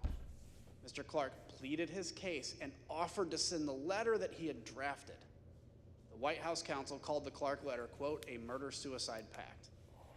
Numerous White House and Department of Justice lawyers all threatened to resign if Mr. Clark was appointed. Donald Yikes. Trump would be leading a graveyard. Wow. It was only after the threat of mass resignations that President Trump rescinded his offer to Mr. Clark. Mr. Chairman, I yield back. Gentleman yields back. The chair recognizes the gentleman from California, Mr. Aguilar, for an opening statement. Thank you, Mr. Chairman. I forgot about that bit. Former President Trump's multi-part plan didn't stop with the states or with the Department of Justice. It touched nearly every component of our federal system, ranging from the courts to Congress to his own Vice President, Mike Pence.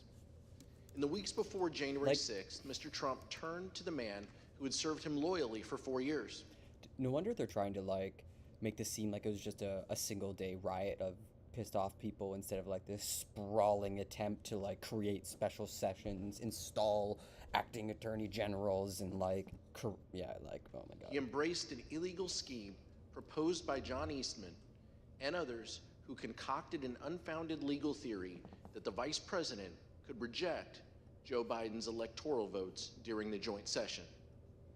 When Vice President Pence and many others, including Trump's own lawyer, John Eastman, told him correctly that former President Trump spearheaded an unprecedented campaign to coerce him to do it anyway, ultimately culminating in a dangerous threat to Mr. Pence's life on January 6th. These are the Select Committee's findings with respect to the pressure campaign against the Vice President. John Eastman admitted in advance of the 2020 election that Mike Pence could not lawfully refuse to count official electoral votes. But he nevertheless devised a meritless proposal that deployed a combination of bogus election fraud claims and the fake electoral ballots to say that Mike Pence, presiding over the joint session, could reject legitimate electoral votes for President-elect Biden. But still, President Trump accepted and repeated Eastman's theory and used it to pressure the vice president to take unlawful action. John Eastman, in multiple heated conversations, President Trump directly pressured Vice President Pence to adopt the Eastman theory and either reject the electors or send them back to the state legislatures. A judge called his called John Eastman's cockamamie idea a coup in search of a legal theory. The vice president consistently resisted and repeatedly told the president that he did not possess the authority to do what President Trump directed. This culminated in an angry phone call on the morning of January 6th between President Trump and Vice President Pence, during which the former president repeatedly berated Mr. Pence by cursing and leveling threats. White House staffer Nick Luna was one of the many witnesses who heard the call as it happened. Take a listen at Mr. Luna's testimony. Did you hear any part of the phone call, even if just the end that the president was speaking from? I did, yes. All right, and what'd you hear? So as I was dropping off the note, I remember hearing the word wimp. Either he called him a wimp. Oh, wimp. I don't remember if he said, "You are a wimp, you'll be a wimp." Wimp is the word I remember. Something to the effect, the wording's wrong. I made the wrong decision 4 or 5 years ago. In the face of the vice president's resistance, the former president and others exerted both private and public pressure to change his mind. In his speech on the ellipse on the afternoon of January 6th, former President Trump told the crowd that Vice President Pence needed the courage to do what he has to do. Once the riot began, President Trump deliberately chose to issue a tweet attacking Mr. Pence, knowing that the crowd had already grown violent. That's crazy. Almost immediately thereafter, the crowd around the Capitol surged, and between 2:30 and 2:35 p.m., the Metropolitan Police line on the west front of the Capitol broke. This was the first time in MPD history that a line like this had broken. Wow. Rioters at the Capitol were heard chanting, "Hang Mike Pence," through the afternoon. Sheesh. As a result of this unrest, Looked like Vice they were ready President for it, Pence too. was forced to flee to a secure location where he actively coordinated with law enforcement and other governmental officials to address the ongoing violence. And some of them were texting Mr. their Chairman, wives. I yield back. We might not make it out alive. Gentleman sweetheart. yields back. Kiss the Chair kids for me tonight. recognizes the gentlewoman from Florida, Ms. Murphy, for an opening statement. Thank you, Mr. Chairman. Yeah, for sure. Ultimately, President Trump did For not sure. succeed in bending It's almost state worth and federal watching. officials to his will. It's almost worth watching the John Goodman clip again.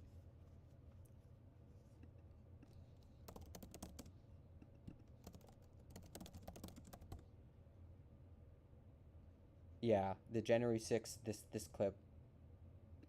I think this is Rioter Doug Jensen has been sentenced. Rioter Doug Jansen has been sentenced to 5 years in prison. This guy, man. Look at this video. Jensen holds the top of the stairs, keeps the high ground advantage. Was one of the first to enter the Capitol. Seen here, chasing. Checks both sides, does a situational check. Police officer Eugene Goodman wearing a QAnon shirt. And he knows that the left route, he really doesn't want the protesters to go down that route. Really doesn't want them to go that way. So he sort of baits this aggressive guy into going the wrong way, where he knows he has backup. And leading rioters through the Senate wing. Joining me right now is NBC Justice and Intelligence correspondent. No, keep showing that video. Okay. Well, anyways, yeah, John, do we have the full clip? All right, here we go. Former NYPD detective examines the confrontation between Eugene Goodman and rioters. Okay, so right before he picks up his collapsible baton or drops it, he's standing at a doorway, and you have the mob entering the doorway, and he is retreating. He's backing up. So he picks up his baton, and he's going up the steps. Yeah, I don't know how more people didn't get shot. And it's very interesting. You're still pissed off about Ashley Babbitt, which I did not pick up on when I first watched it. And it is quite reasonable to assume that he is leading them up the steps, kind of like follow me, follow me, follow me. And I just froze it where he glances over at he's at the top of the steps, and he glances over at I guess that's the Senate chamber.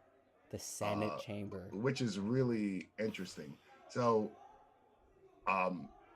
he pushes there's the one man who's wearing the black t-shirt and the hat and the sleeves, and he pushes him to get him to kind of follow him along.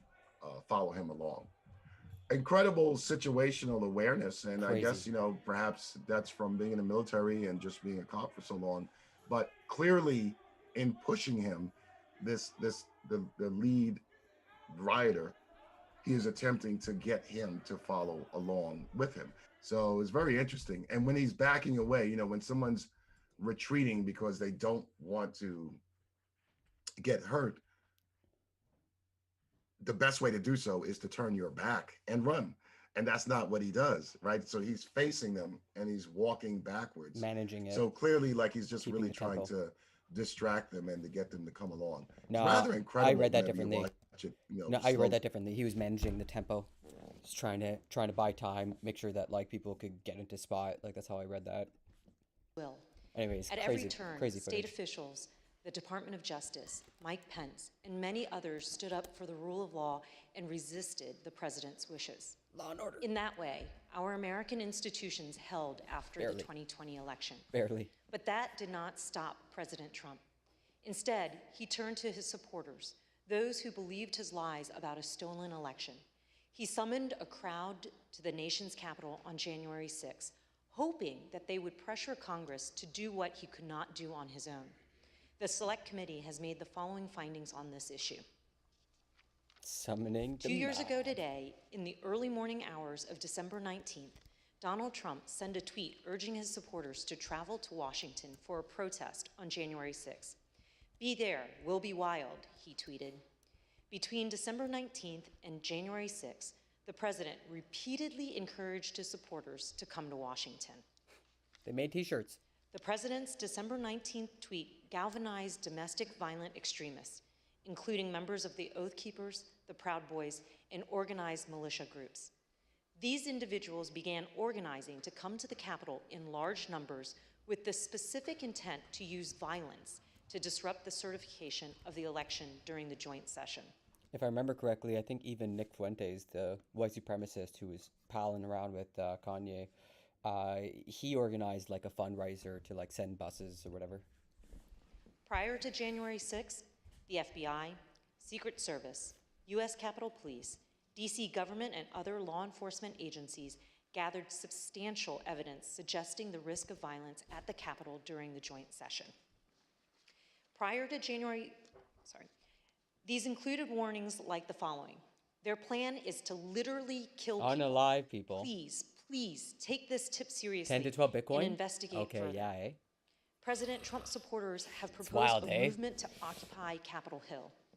Alert regarding the VP being a dead man walking if he doesn't do the right thing. Sheesh. I saw several other alerts saying they will storm the Capitol if he Going doesn't to do the the right Capitol. thing. In the days leading up to January It's a 6th, storm, brother. President Trump's advisors explicitly told him that he should encourage his supporters to be peaceful that day, but he refused. One witness, Hope Hicks, provided the committee with records of her text messages on January 6th. Wow. In one exchange with another staffer, he texted her, "Hey, I know you're seeing this, but he," referring to President Trump, "really should tweet something about being nonviolent." "I'm not there," Hicks replied. "I suggested it several times Monday and Tuesday, and he refused." I don't remember that. When Ms. Hicks came in to provide testimony to the committee, we asked her about this exchange. I knew we were in trouble when I had to explain to normies who Nick was and why he was there. Yeah, absolutely. Absolutely. Her explanation is that the he in this text wasn't the president, but rather it was Eric Hirschman. Take a listen to her testimony. When you wrote, I suggested it several times, and it presumably means that the president say something about being nonviolent. You wrote, I suggested it several times Monday and Tuesday. And the paper I read that was really fantastic on the subject is called The Normification of QAnon. It's a dense read. It's on a weird journal called First Monday or New Monday or something. Really interesting journal. And they're basically charting what that process looks like from like the outskirts of the internet to mainstream, and like how normies get normalized to this weird, you know, QAnon 4chan stuff. And so they came up with a word called normification, where like there's like a concerted effort to try to like turn people. And he refused. Tell us what happened. Sure. I didn't speak to the president about this directly, but I communicated people like Eric Hirschman that it was my view that it was important that the president put out some kind of message in advance of the event. And what was Mr. Hirschman's response? Mr. Hirschman said that he had made the same, recommendation directly to the president, and that he had refused. Just so I understand, Mr. Hirschman said that he had already recommended to the president that the president convey a message that people should be peaceful on January 6th, and the president had refused to do that? Yes. Wow. Yikes. The public will be able to review this in the transcripts and see the perspective Eric Hirschman gave before we took Hope Hicks's testimony. Despite having knowledge of the threats of violence presented by the crowd gathered on January 6th, President Trump gave an incendiary speech, declaring without basis that the election had been stolen and encouraging his supporters to fight like hell. Gotta fight like hell. During the speech and immediately thereafter, President Trump stated his intention to travel to the Capitol with his supporters in an effort to influence the joint session. The Select Committee has developed evidence indicating that President Trump did, in fact, intend to go to the Capitol on the afternoon of January 6th, and that he repeatedly expressed that intention during the afternoon and in the days prior. Mr. Chairman, I yield back. Gentlewoman yields back. The chair recognizes the gentlewoman from Virginia, Mrs. Luria, for an opening statement. Thank you, Mr. Chairman. So it looks like they broke up the summary into a bunch of opening statements for all of the different Congress. All of President Trump's efforts came to a head on the afternoon of January 6th. Who's this? Standing on the stage of the ellipse, President Trump told tens of thousands of angry supporters that the election was stolen, that they had the power to change that if they marched to the Capitol, and that they wouldn't have a country anymore if the presidency was taken away from him. He told them he would be there with them. And then, as the crowd descended on the Capitol, President Trump watched it on television. Despite pleas from his senior advisors, it's so on from brand. lawmakers on the Hill, and from his own You children, can just see it. President Trump... He's just eating a bordigier, like watching the January 6th coup happen. Oh, go this way, go that way. It's like a football game to him. would not issue a public statement, instructing his supporters to disperse and leave the Capitol. Mr. Trump's failures spanned the period from 1:10 p.m., when his speech ended, and he instructed his supporters to march to the Capitol, to 4:17 p.m., when he finally, begrudgingly, told his supporters to go home. For 187 minutes, he actively disregarded his constitutional obligation to take care that the laws are faithfully executed.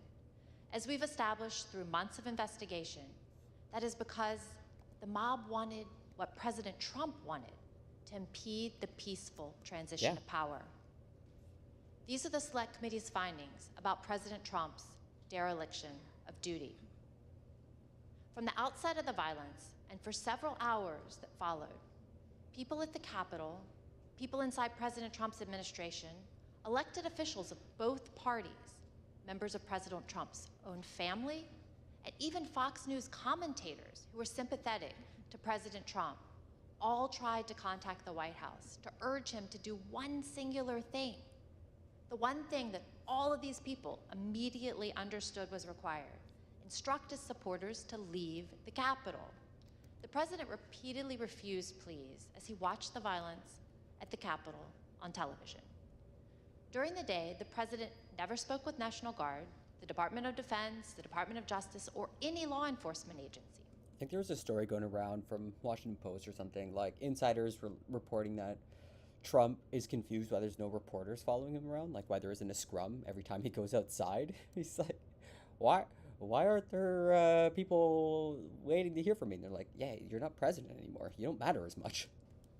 At no point during the day, or any other, did he issue any order to deploy any law enforcement agency to assist.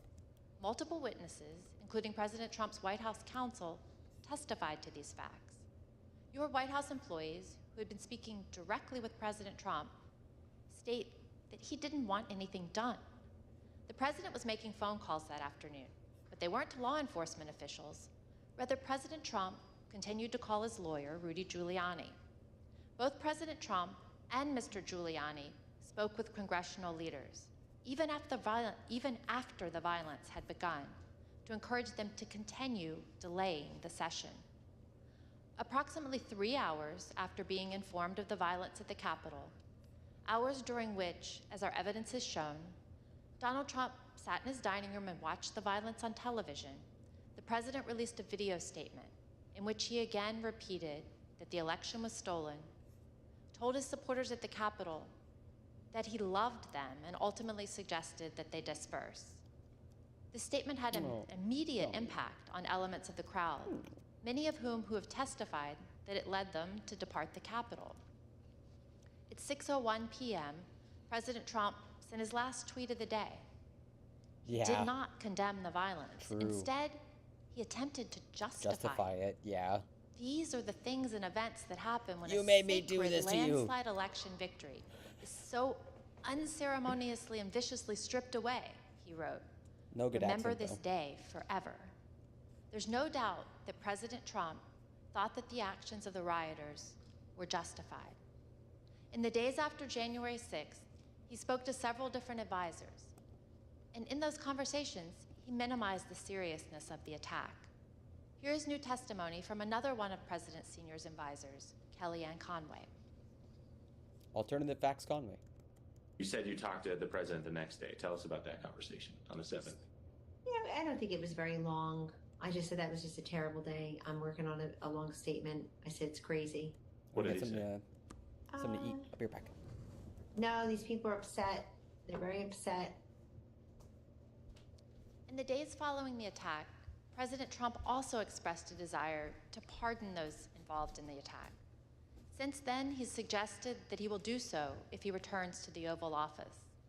In summary, President Trump lit the flame, he poured gasoline on the fire, and sat by in the White House dining room for hours watching the fire burn. And today, he still continues to fan those flames. That was his extreme dereliction of duty. Mr. Chairman, I yield back. Gentlewoman yields back. The chair recognizes the gentleman from Maryland, Mr. Raskin, for an opening statement.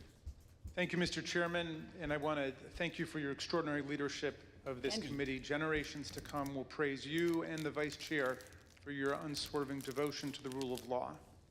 Several months ago, you tasked several of our members in a subcommittee with bringing recommendations to the full committee about potential referrals to the Department of Justice and other authorities based on evidence of criminal and civil offenses that has come to our attention over the course of our investigation.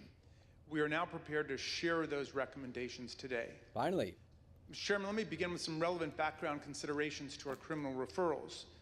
The dangerous assault on American constitutional democracy that took place on January 6, 2021 consists of hundreds of individual criminal offenses. Most such crimes are already being prosecuted by the Department of Justice. Sorry. We proposed to the committee advancing referrals where the gravity of the specific offense, the severity of its actual harm, and the centrality of the offender to the overall design of the unlawful scheme to overthrow the election compel us to speak. Ours is not a system of justice where foot soldiers go to jail and the masterminds and ringleaders get a free pass. Mr. Chairman, as you know, our committee had the opportunity last spring to present much of our evidence to a federal judge, something that distinguishes our investigation from any other congressional investigation I can recall. Wow. In the context of resolving evidentiary privilege issues related to the crime fraud doctrine in the Eastman case, U.S. District Court Judge David Carter examined just a small subset of our evidence to determine whether it showed the likely commission of a federal offense. The judge concluded that both former President Donald Trump and John Eastman likely violated 2 federal criminal statutes. Get 'em. This is the starting point for our analysis today. Okay. The first criminal statute we invoke for referral, therefore, is Title 18, Section 1512C, which makes it unlawful for anyone to corruptly obstruct, influence, or impede any official proceeding of the United States government. Not allowed. We believe that the evidence described by my colleagues today and assembled throughout our hearings warrants a criminal referral of former President Donald J. Trump, John Eastman, and others for violations of this statute. Get 'em. The whole purpose and obvious effect of Trump's scheme were to obstruct, influence, and impede this official proceeding, the central moment for the lawful transfer of power in the United States. Second, we believe that there is more than sufficient evidence to refer former President Donald J. Trump, John Eastman, and others for violating Title 18, Section 371.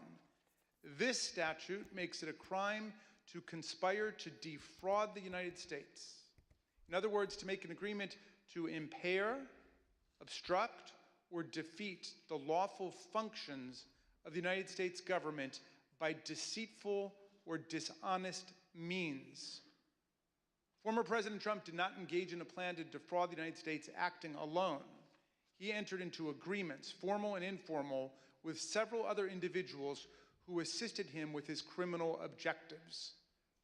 Our report describes in detail the actions of numerous co-conspirators who agreed with and participated in Trump's plan to impair, obstruct, and defeat the certification of President Biden's electoral victory. By hook or by crook. That said, the subcommittee does not attempt to determine all of the potential participants in this conspiracy, as our understanding of the role of many individuals may be incomplete even today because they refuse to answer our questions. We trust that the Department of Justice will be able to form a far more complete picture through its own investigation. Third, got stonewalled. We make a referral based on Title 18, Section 1001, which makes it unlawful to knowingly and willfully make materially false statements to the federal government. The evidence clearly suggests that President Trump conspired with others to submit slates of fake electors to Congress and the National Archives. We believe that this evidence we set forth in our report is more than sufficient for a criminal referral of former President Donald J. Trump and others in connection with this offense. As before, we don't try to determine all of the participants in this conspiracy, many of whom refuse to answer our questions while under oath. Wild. We trust that the Department of Justice will be able to form a more complete picture through its own investigation. My favorite being the general who pled the fifth when asked, General Flynn pled the fifth when asked if he believes in the peaceful transfer of power. I can't answer that question. The fourth and final statute we invoke for referral is Title 18, Section 2383. There it is. The statute applies to anyone who incites, assists, or engages in insurrection against the United States of America, and anyone who gives aid or comfort to an insurrection.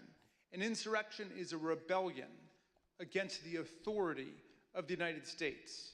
It is a grave federal offense anchored in the Constitution itself, which repeatedly opposes insurrections and domestic violence, and indeed uses participation in insurrection by office holders as automatic grounds for disqualification from ever holding public office again at the federal or state level. Anyone who incites others to engage in rebelling, assists them in doing so, or gives aid and comfort to those engaged in insurrection is guilty of a federal crime.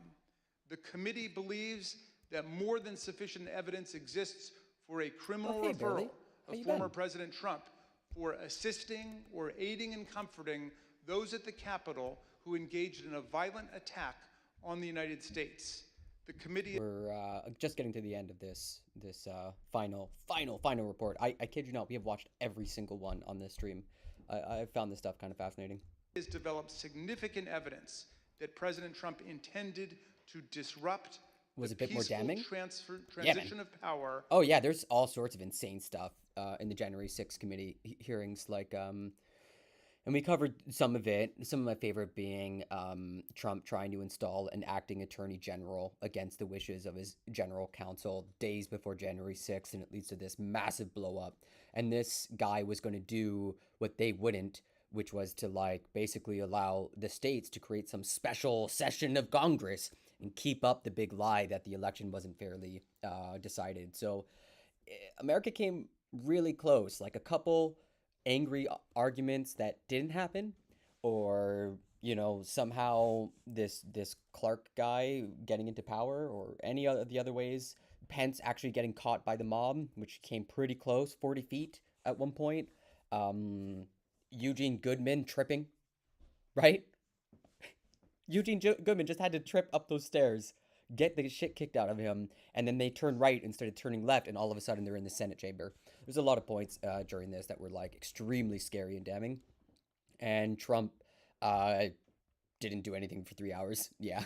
I think the point that I keep raising that is like such an American thing is like in Peru, Pedro Castillo was in jail like that day that he tried to do a coup d'etat. In America, it's taken them 1.5 years to send forward a book report.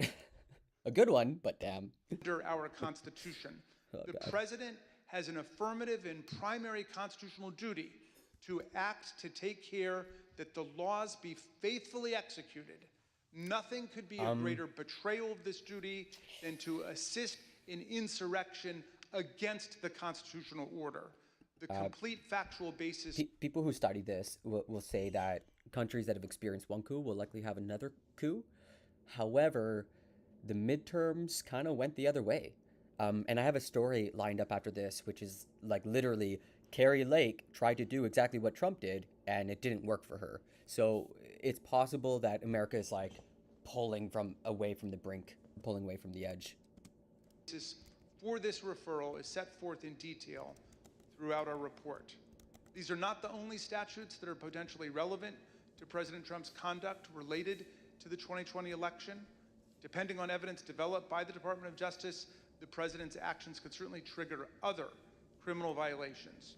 Nor are President Trump and his immediate team the only people identified for referrals in our report. Right. As part of our investigation, we asked multiple members of Congress to speak with us about issues critical to our understanding of this attack. Even if the Senate was breached, would it have been successful? Coups require the support of the military, and most of the top people in the military are pretty hard on the Constitution, and thus anti-coup. No. This is why we stream, so that like we're not watching it in our silos, and we can sort of have quick discussions. One of the key parts that's required for a coup d'état is control of the administrative buildings, getting control of Congress, getting control of the White House. And then, if you create enough doubt, if you can sort of create that government in exile, and you are the legal authority, and you can maybe have some people in on the judiciary, let's say the Supreme Court, that can validate that, which they're trying to do right now through the back door with the independent electors state theory, then yeah, you have control of the military. And I wouldn't be so sure, like the Republic, like the military tends to be right wing. Same with like Homeland Security or FBI. Like, these are mostly right wing. Like, cops tend to be right wingers. Yeah. So it can get slippery really fast. And the key part there is that they had birds. They had eagles. Like General Michael Flynn, who has that status and can sort of create that, put that seed of doubt about who actually has power within the military, and that's all you need. You just got to create that opening, and then you just keep pushing that opening until society breaks. On the 2020 election and our system of constitutional democracy, none agreed to provide that essential information.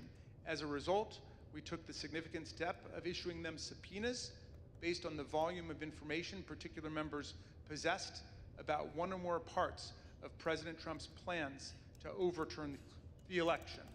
None of the subpoenas. This kind of has the vibe of like the nerd in class getting their face, getting like I don't know, like their face rubbed in doo-doo or in the dirt or in mud or something, and everybody at school saw. And they write up this massive book report, and it takes them the rest of the year, and it's got interviews with their classmates and references to TikTok videos that were uploaded. It's this massive report, and they're sending it to the principal. Like, can you please do something about this kid, this bully? Subpoenaed members complied. Democrats we are now funny. referring 4 members of Congress for appropriate sanction by the ups? House Ethics Committee. Oh wait, I missed that.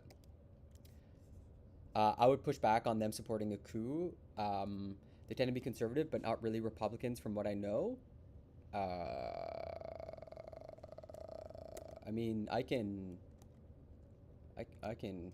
help you with that. What is it? Like, poll of Republicans who believe Trump won the election. Like, there's a very damning quote. Very damning. Let's try to get something as close as possible. September 2022. January 7th. Oh, that's from like a year ago. But in September, 61% of Republicans still believe Biden didn't win fair and square in 2020. Over half of the Republican electorate doesn't believe that a fair election took place. That is extremely dangerous. It's really bad. It's super scary. It's like probably one of the more scary stats out there. For failure to comply with lawful subpoenas. Mr. Chairman, we understand the gravity of each and every referral we are making today. You're British. How many people are still pro-Brexit years later? Just as we understand the magnitude of the crime against democracy that we describe in our report. It's very similar. We have gone where the facts and the law lead us, and inescapably, they lead us here. Accordingly, Mr. Chairman, in light of these facts, I ask unanimous consent that the chairman be directed to transmit to the United States Department of Justice relevant select committee records in furtherance of these criminal referrals. How? Without objection. I thought Brexit was a wash. So ordered. Thank you, Mr. Chairman. I now yield back. Yeah, fair. Gentleman yields back.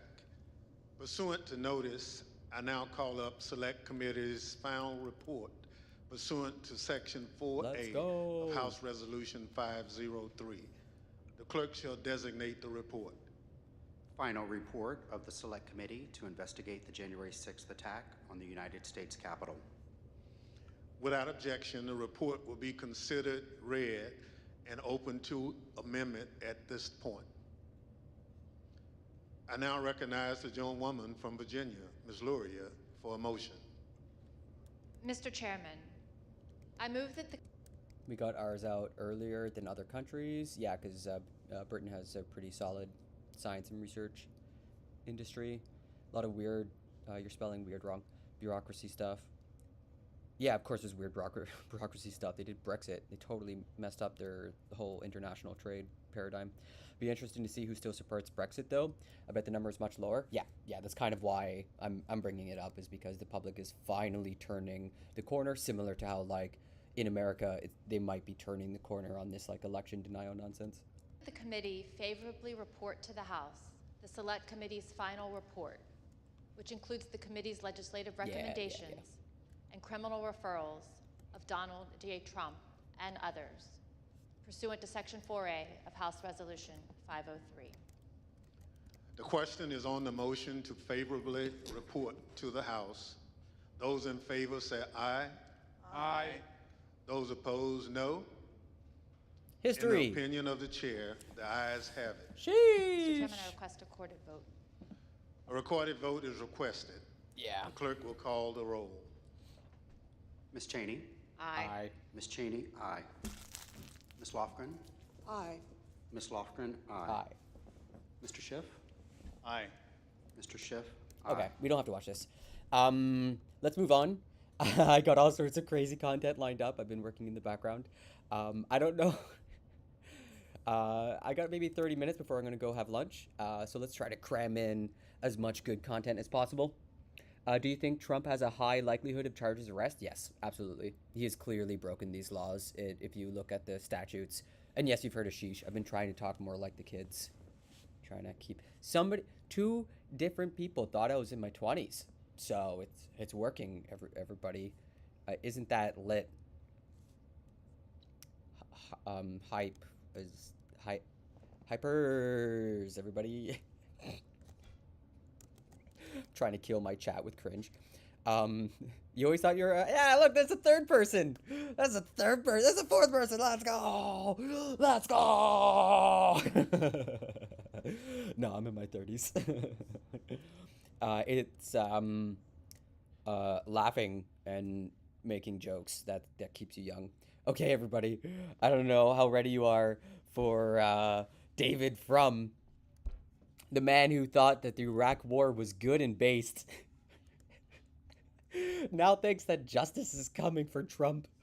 Every effort to hold Donald Trump accountable has been thwarted by those who made it someone else's job. Not anymore. Many secrets. Oh, is this paywalled? Oh man, I'm gonna have to. Okay, well we'll come back to it. I'll have to pull it up on Firefox because Chrome is a butt. There was the other big story that we're gonna cover. I just got a couple palate cleansers. We had a new chatter. I can't force my follows to go. I'm on OBS. I'm not used to this setup. But yeah, I might be doing some discussions pretty soon. I'm gonna look into talking a bit more about AI. Yeah, no, I took a little dip. I already have strong disagreements with your vid. We'll get to it. Barely political. Honestly, my streams tend to be 2 hours. We're heading in, and I started super late, so I'm definitely have plenty of comment. But we got Globus the Elder who wants to get me in to talk about AI with him. Or her, I don't know. I think it's him. I checked out the stream. And this came up. Artists are revolting against AI art on ArtStation. Artists are fed up with AI art on the Portfolio platform, which is owned by Epic, but the company isn't backing down. So let's see here. ArtStation has been flooded with the same image posted over and over by different users. A large no red sign covering the word AI paired with a caption that reads no to AI generated images. Whoa. What is happening? What is this place? ArtStation? No to AI generated images? ArtStation. Okay. Oh, yeah, there it is. There it is, everybody. Oh, wow. Yo. And they're putting round 4, round 5, adding things to it. Yo, it's happening. People are losing their minds. Just memeing about it at this point. I got about a couple minutes in, and you had one premise that was really poor. I can't remember it, and it was oh yeah, and I think it has to do with mental health, bipolarism, excusing racism, and I think KFAB had this really good point, that Ye has too clear an ideology. His rhetoric is too hard in the paint. It's too worked out for it to be the result of some episode, some single instance of bipolarism. He might just be revealing more of his true beliefs because he's having a manic episode, but I wouldn't put like anti-Semitism, down on that plate. Is this a form of art? I mean, honestly, my real belief is that when technology meets up against labor, labor loses, and that's probably what's going to end up happening. It's not like we treat the arts very well already in society. Too bad it won't do anything. Yeah, I don't really know if I don't know how far this is going to go, but revolt. What is it? Become ungovernable. Become ungovernable. Okay, so there was two big stories that dropped while we were watching. There's one about Wells Fargo that I'll jump into real quick, and there's another big one about big oil, which both of these won't be surprising. Oh God, cookies, and I figure we'll touch on them real quick. It's kind of awkward since when I recorded the voice, it was before the Alex Jones interview. No! That's awesome. That's awful. That's awful. That's crazy. Yeah. I mean, just put in an epilogue. Like, there's nothing more beautiful than someone saying, I changed my mind because I saw evidence, and so therefore I don't think this claim or argument is as strong as I think it is. It sort of tells the listener that A, you are taking your claims and evidence seriously, and B, that your mind can be changed, and C, that like you're paying attention, like you're not willing to like, but anyways, I don't really care. I think the mania definitely exacerbates his beliefs. For example, people who can become manic can become very paranoid. Yeah. Yes. That's a good way in, and reach full-blown psychosis. Probably has some baseline anti-Semitic views that get worse from the paranoia and delusions. Yeah, that's probably the best take I've seen so far, Saren. Yeah, nice threading that needle. Want my channel to be a representation of my views changing over times? Yeah, they'll happen naturally. So I think it'd be good to update it. You just got kind of stuck with that that timing. Fauno of Flora has some really good points about it too, which made me think about things more. Cool, that sounds awesome. I mean, I think video essays are a great way to think through a subject. Okay, so to finish up the January 6th thing, failed coup leader of the year is Carrie Lake, who, clearly sucks. My window's all kind of messed up because I had to resize it. Let's see here. There we go. It's a bit better. Arizona Republican echoed all of Trump's election denial strategies from 2020, but this time none of them worked. So I think that's kind of like what I'm pointing to. The midterms really went sideways for the Republicans, and the way it went sideways was like all the Republicans who were saying they stole the election lost, and that's a really good sign. Okay, a couple palate cleansers before we get to the final story, and then I'm going to close up shop. Big Oil is behind a conspiracy to deceive the public, the first climate racketeering lawsuit says. It's a civil suit launched by towns in hurricane-hit Puerto Rico, which describes why it is using laws used to target mob bosses. It's crazy. They're using racketeering laws to try to break up Big Oil. I'm not exactly sure it's going to work. But, I mean, maybe. Could do. It's possible. I have my doubts. The same racketeering legislation used to bring down mob bosses, motorcycle gangs, football executives, and international fraudsters is to be tested against oil and coal companies who are accused of conspiring to deceive the public over the climate crisis. In an ambitious move, an attempt will be made to hold the fossil fuel industry accountable for decades of deception in a lawsuit being brought by communities in Puerto Rico that were devastated by Hurricane Maria in 2017. I've thought about this, like the oil and gas deception of the public is almost one-to-one is similar to like tobacco companies lying to us about how cigarettes cause cancer. The operative word there being cause.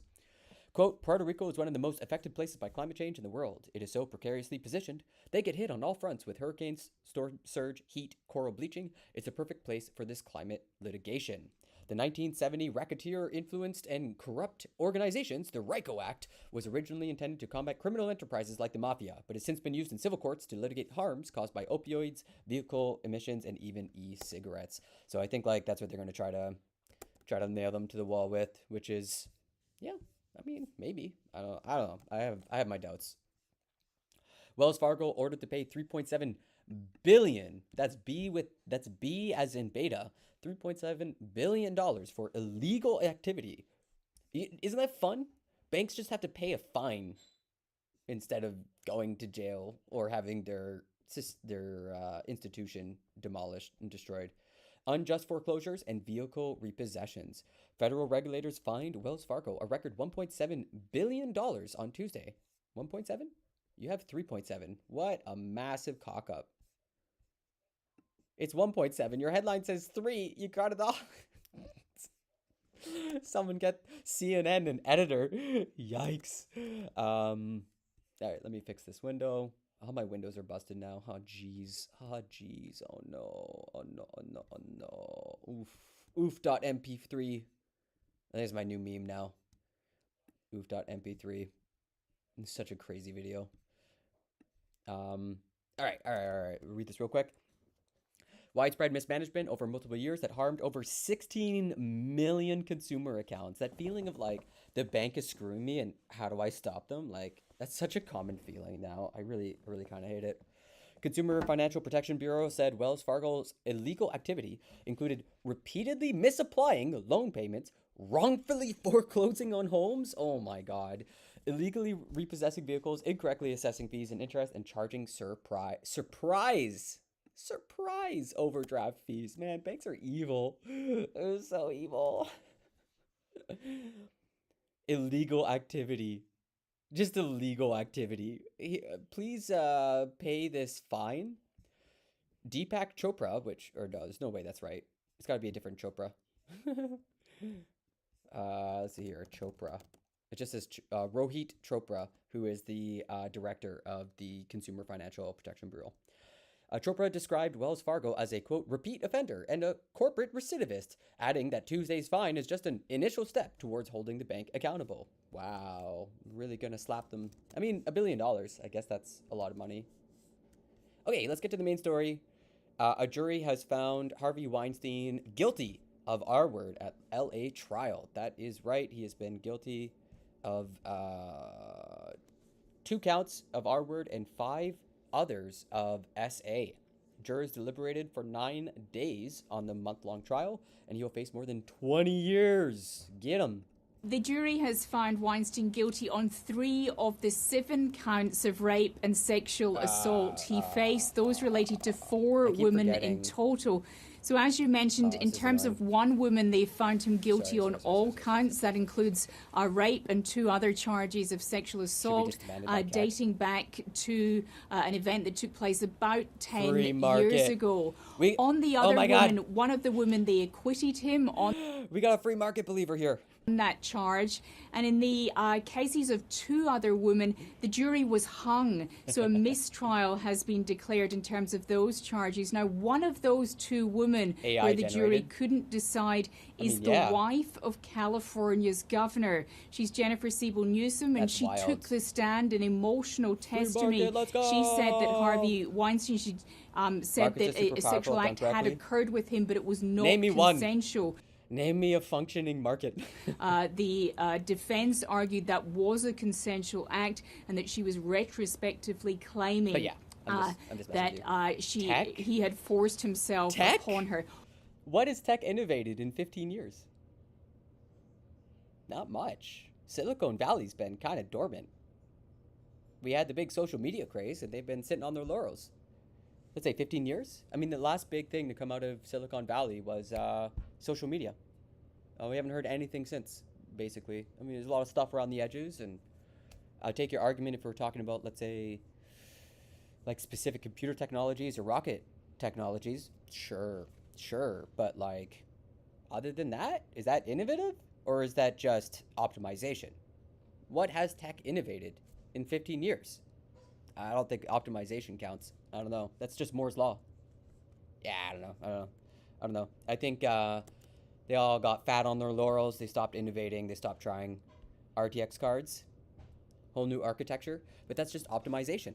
That's not a new idea. That's not like for the perspective of the market, that's just an improved product. It's not like a new product. It's not like just like, oh, okay, you managed to find a way to improve your product. Great, we'll pay you money A whole new architecture isn't optimization. It's a whole new thing. Like you're talking at like, I guess like the actual innovation of the computer technology. Okay, all right. I'll give you that one. I'm just saying, Moore's law has been true for like a pretty long time. It's been true for a pretty long time. I'm talking innovation. It like new shit hasn't existed before. The closest new thing we have is ChatGPT, artificial intelligence. But again, like, is that helping? Like, we haven't found applications that are helpful. We will, I'm sure we will, but like, I really take the argument that Silicon Valley's been napping. Tech is probably the only one, which, yeah, exactly. I mean, usually that's why, like I'm from education. Tech is always like 10 steps ahead of educators, just the way it is. And education hasn't been innovating in forever, even if they have been in academia. But yeah, I don't know. I find like generally free markets have ceased to exist over time. Probably the best free market is like the European trade markets, you know, or like the international trade markets formed from whatever, not NAFTA, but the stupid new version that Trump made up. Like that's as close as you're getting to a free market, and that's very much like a global north versus global south kind of thing, you know. You're on the opposite side, Komsky stuff, so pretty updated on all the new talk. Yeah, I'm not saying you're wrong. I'm just like from the consumer level, you don't see that. You don't see it. You don't know that it's got new architecture or whatever. You just know that it's better and faster. Yeah. VR, but who uses it? I mean, very clearly, it failed in the most important test case, which was large-scale corporate adoption. Meta has lost billions of dollars on VR. It's an incredibly niche instrument that very few people can afford to use. It's never going to make it into the classrooms. I don't know. I think it's going to die in irrelevancy in the next 5-10 years. There'll just be like nerds who use it, and that's about it, you know. Well, no, some blow up and become important, like the internet. It might still happen with VR, that like it becomes widely adopted, becomes the metaverse, like described in Snow Crash. But the consumer just sees things getting better. Again, I disagree. Inflation, rising house prices, this, like the thing, it's like talking about stock price versus the real market, or like Wall Street versus Main Street. Everything's growing. But if you talk to people, if you ask them how they're doing, everybody's doing shit. Everyone's like, I haven't heard any like feel-good stories in a while. People are barely getting by. Reports and polls on like food bank usage is crazy high in Canada, or like how house poor people might be, let's say, because they got all their money in the market, in the real estate market, and now the Bank of Canada is raising its rates and inflation is squeezing people, so they're getting crushed from both ends. Like this is the kind of stuff that like matters. This is big money. This is like your life savings. Yeah. It isn't an indication that the economy is doing poorly rather than a specific market. Well, it's a global phenomenon. You have two global phenomenons to contend with that should indicate that markets are failing. Things like Brexit, where a political class is captured by an elite and are able to pass through regulations or change like frameworks or how they relate with other countries in order to get the bag and screw the people, which is generally what happened with Nigel Farage and Bojo. Or you have like, oh geez, what was the second example? The market failing where Main Street and Wall Street separate completely, which is kind of what's happened. That's why GME blew up, or crypto is blowing up, because people were desperate to find a way to just tread water at this point. Yeah, and it's a global phenomenon. Like Canada has a real estate problem, Australia has it, America has it, Britain has it, France has it. Germany has a real estate problem right now with renting prices going way up, and it's causing a lot of like right-wing populism to become enjoyable or interesting for a lot of people. On that count, hung, but the headline, I guess, is that it's another conviction of rape and sexual assault for Harvey Weinstein. Really? Once an absolute giant of Hollywood, what? Now absolutely. What? Yo, we never recovered from 2008.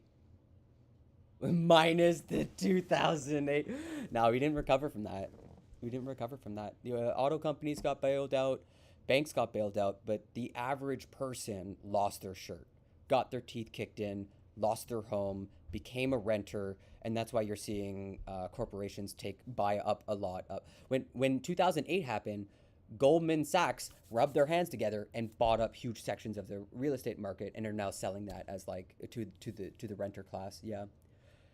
And well, and the problem is that we're recreating that exact same problem. The banks are doing it again. We're about to head into another crazy collapse like that, I'm sure, in the next couple of years. A criticism of government rather than markets? Why are you separating those two? The economy isn't real. Anyways, economy is real. I can go exchange currency that is protected by the government, right? That gets me goods and services. The weirdo economy isn't real. Listen, Saren. I've gotten some wicked dope from the government, okay? Dope that knocks me on my ass. Pre-rolled to perfection, and it cost me like $5-6 a gram. Like, okay, all right, let's go. We can see markets which work well, tech, which shows that markets can work if operated correctly. Or, alternatively, the only markets that are allowed to function correctly, that are allowed any amount of stability, are the ones that directly benefit capital holders, who are able to turn entire societies into basically money-pumping machines, which is part of why, like, the humanities, arts, and education, and even at this point, doctors and medicine are getting their teeth kicked in because they don't really matter to industrialists or captains of industry or whatever, like market directors or whatever. Most importantly, like investment capital, who have a lot of influence over global markets. They're basically setting the tone for what is valuable, even as we all realize that fascism is bad. And if more people took humanities, that wouldn't be a question. You know what I mean? Government plays a huge part, but if we have a market which works, that shows they can work. Okay, yeah, sure. Oh yeah, that's fair. Yeah, that's fair. Tech, yeah, that's fair. Yeah, we'll save it for Sunday. We'll get the artificial intelligence to sort of, when we run out of steam, we'll bring in Chatbot. We'll bring in ChatGPT to see what it thinks. Disgraced, one of the pivotal figures in the Me Too movement. Yeah, and he's faced so many charges over the last couple of years. Where is he actually in jail now already anyway? I hope so. Yes, he was jailed in New York in 2020 on sexual assault charges. He's serving a 23-year prison sentence there. He was transferred from New York to detention in California for this case. It went on for weeks, 6 to 7 weeks of evidence in total, and the jury took quite some time to reach that complex verdict. It was on the 10th day of deliberations that the verdict was handed down.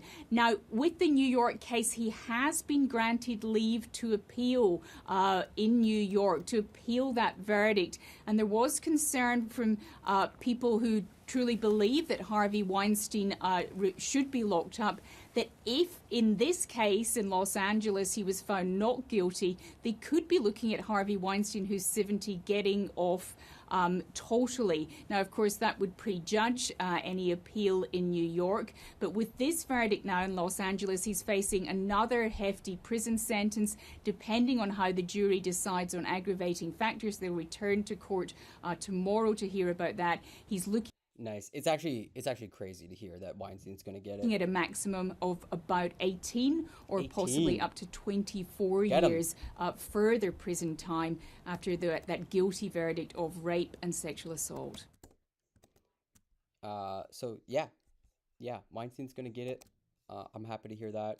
He's a bad man. I don't like that guy. And there's crazy stories of like, I think someone asked a question in a Reddit thread that really messed me up, which was like, how many sex scenes do you think happened specifically because he wanted them to be directed and in that way? And how that would have set the tone for the industry for how okay it was to pressure actresses or actors into doing sex scenes for you as a director. It was a scary question. Puts a lot of shit on his old movies. Yeah, I mean, yeah. Okay, I'm gonna try to bring up this Atlantic article. I think it's super funny that David Frum is all like, they really don't like democracy. It's like, bro,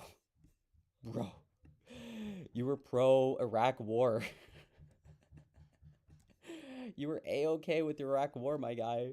You could have stopped this so long ago. Why didn't you?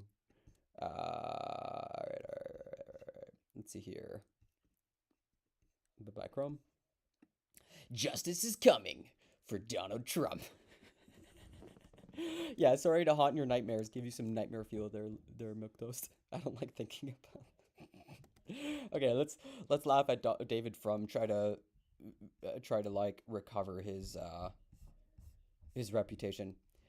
Many secrets, no mysteries. That is the basic rule of all Donald Trump scandals. There's never been any mystery about what happened on January 6th, 2021.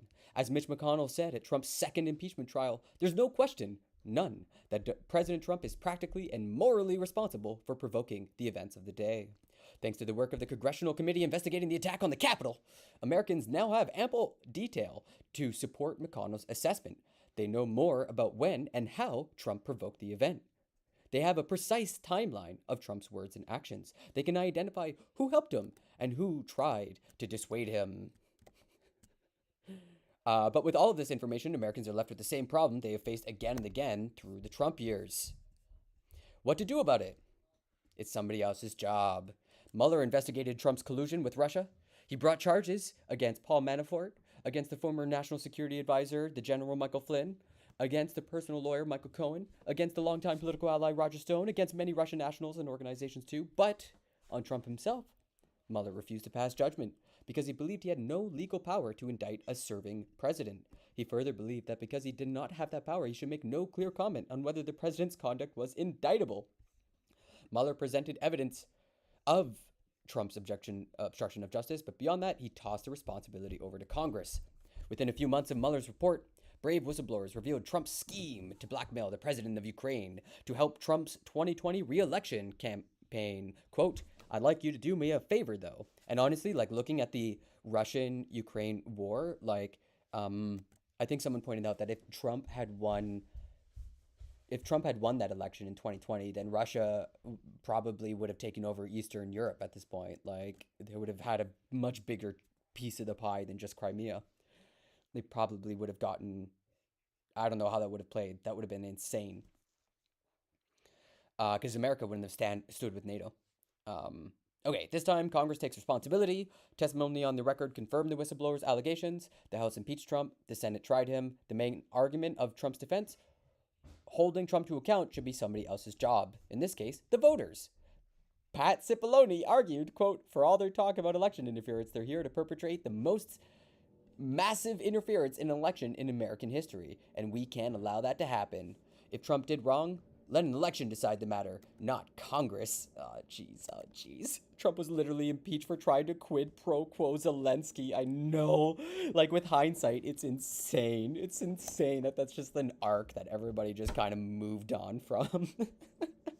I'd like you to... And the thing was, it gets deeper, because the thing he was holding over Zelensky's head were the... it was a type of missile. I'm blanking on the name. I want to say Viking, but it wasn't that. It was like a Patriot missile or something like that. But these missiles were key in like helping with air defense or something like that. It was like actually, oh no, it's the anti-tank weapon. This like crazy like rocket propelled. It wasn't a grenade. It wasn't an RPG, but it was like a rocket that you'd send, and it could find the tank and then go up around and then land on top of it where the tank was weakest and kill and unalive everybody inside. Like it really intense.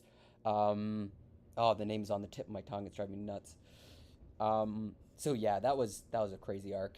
In November 2020, the voters delivered their verdict by a vote of 81 mil to 74 mil. They repudiated Trump. Trump and his supporters refused to accept the outcome. First by fraud, then by force, they tried to overturn the election. Once again, they argued it was somebody else's job to hold Trump to account, not the voters, but the state legislatures, which would reject the popular vote and appoint their own electors instead. And they're pretty much going to try to do that through SCOTUS coming up in the next couple months. Trump's plot led to his second impeachment and to one more round of it's somebody else's job. Trump's attempted coup had failed, his enablers argued, and he would be leaving office on schedule. Impeachment is not the only remedy for presidential misconduct. McConnell said, "We have a criminal justice system in this country. We have civil litigation, and former presidents are not immune from being held accountable by either one." And so the circle was complete. Criminal prosecution? Nah, it's up to Congress. Congressional impeachment? No. Leave the decision to the voters. Refusal to accept an election defeat? Back to criminal prosecution. To repeat McConnell's phrase, it's, quote, practically and morally very difficult to hold a wayward president to account. An American president is bound by law and operates through legal institutions. But a president also has sources of personal authority that are not beholden to the law and are exercised outside institutions. Trump drew more deeply than most presidents on non-legal, non-institutional authority. He and his core supporters repeatedly threatened that any attempt to apply laws to him would provoke violence against the law. Trump allies and Trump himself have warned of riots if he were ever prosecuted. Maybe these threats are empty boasts. Remember American carnage? But nothing like them has ever been heard before from a modern American leader. On January 6th, Trump welcomed political violence on his behalf and got what he wanted. He has not repented or reformed in the 2 years since. But the very threat makes it all the more necessary to proceed with the January 6th committee's criminal referrals. If Trump does not face legal consequences for the events of that day, he and his supporters have reason to believe that Trump somehow frightened the U.S. legal system into backing down from otherwise amply justified action. Show Trump a line, and he'll cross it. That was his record as president, down to his last days in office when he absconded with boxes of government materials as though they were his private property. Trump has already announced a run for president in 2024. Whatever happens with that run, his likeliest Republican rivals are studying his methods, like Kari Lake, considering which to emulate and which to discard. The incitement of violence by the head of the government is not an infraction that can be dismissed and forgiven by any political system that hopes to stay constitutional. For 6 years, the job of upholding the rule of law against Donald Trump has been passed from one unwilling set of hands to the next. Now the job has returned to where it started. There is nobody else to pass it to. The recommendation has arrived. The time for justice has come. Oh my God. Oh, Jesus, David Frum, are you for real? Are you for real? Holy shit. How did he write that article? That's funny. Okay, chat. All right. Okay. All right. Okay, chat. All right. Okay. It's been a crazy stream. I've been streaming for a couple hours. I had a really hard time getting set up. But I'll be here again tomorrow on time, hopefully at 9 a.m. And I'm going to try to set up an evening chat with Globus the Elder. We'll talk about artificial intelligence and education on his stream. So yeah, let's go see who we can go raid. Let's see. Maybe Globus the Elder's live right now. Go check out their content. Huh? Let's see. No, negatory. Gremlo is live. Maybe go check out Gremlo. Any Gremlo fans? Or Abelina Sabrina's live. She's so sweet. And she missed her flight. Aww. Okay, Abelina Sabrina needs some love. Go send this beautiful, wonderful sweetheart of a person hugs, or internet hugs, or whatever it is. Yeah. And I'll be here tomorrow. There's a commercial break in progress. Oh man, oh no, I'm getting served ads now. No. All right. I just want to make sure that you're not live right now, Globus the Elder. Yeah. Also, go check out Globus the Elder. That's a new streamer I haven't heard before, and up and comer on the glow up. So go give him a follow. And we're gonna go raid Abelina Sabrina. She's such a sweetie. All right, let's see if that's working. Okay, go say hi. Thanks for hanging out. It was nice to see you. Have a lovely day. Au revoir. À la prochaine. Bye-bye. See you later. Au revoir. See ya. Bye.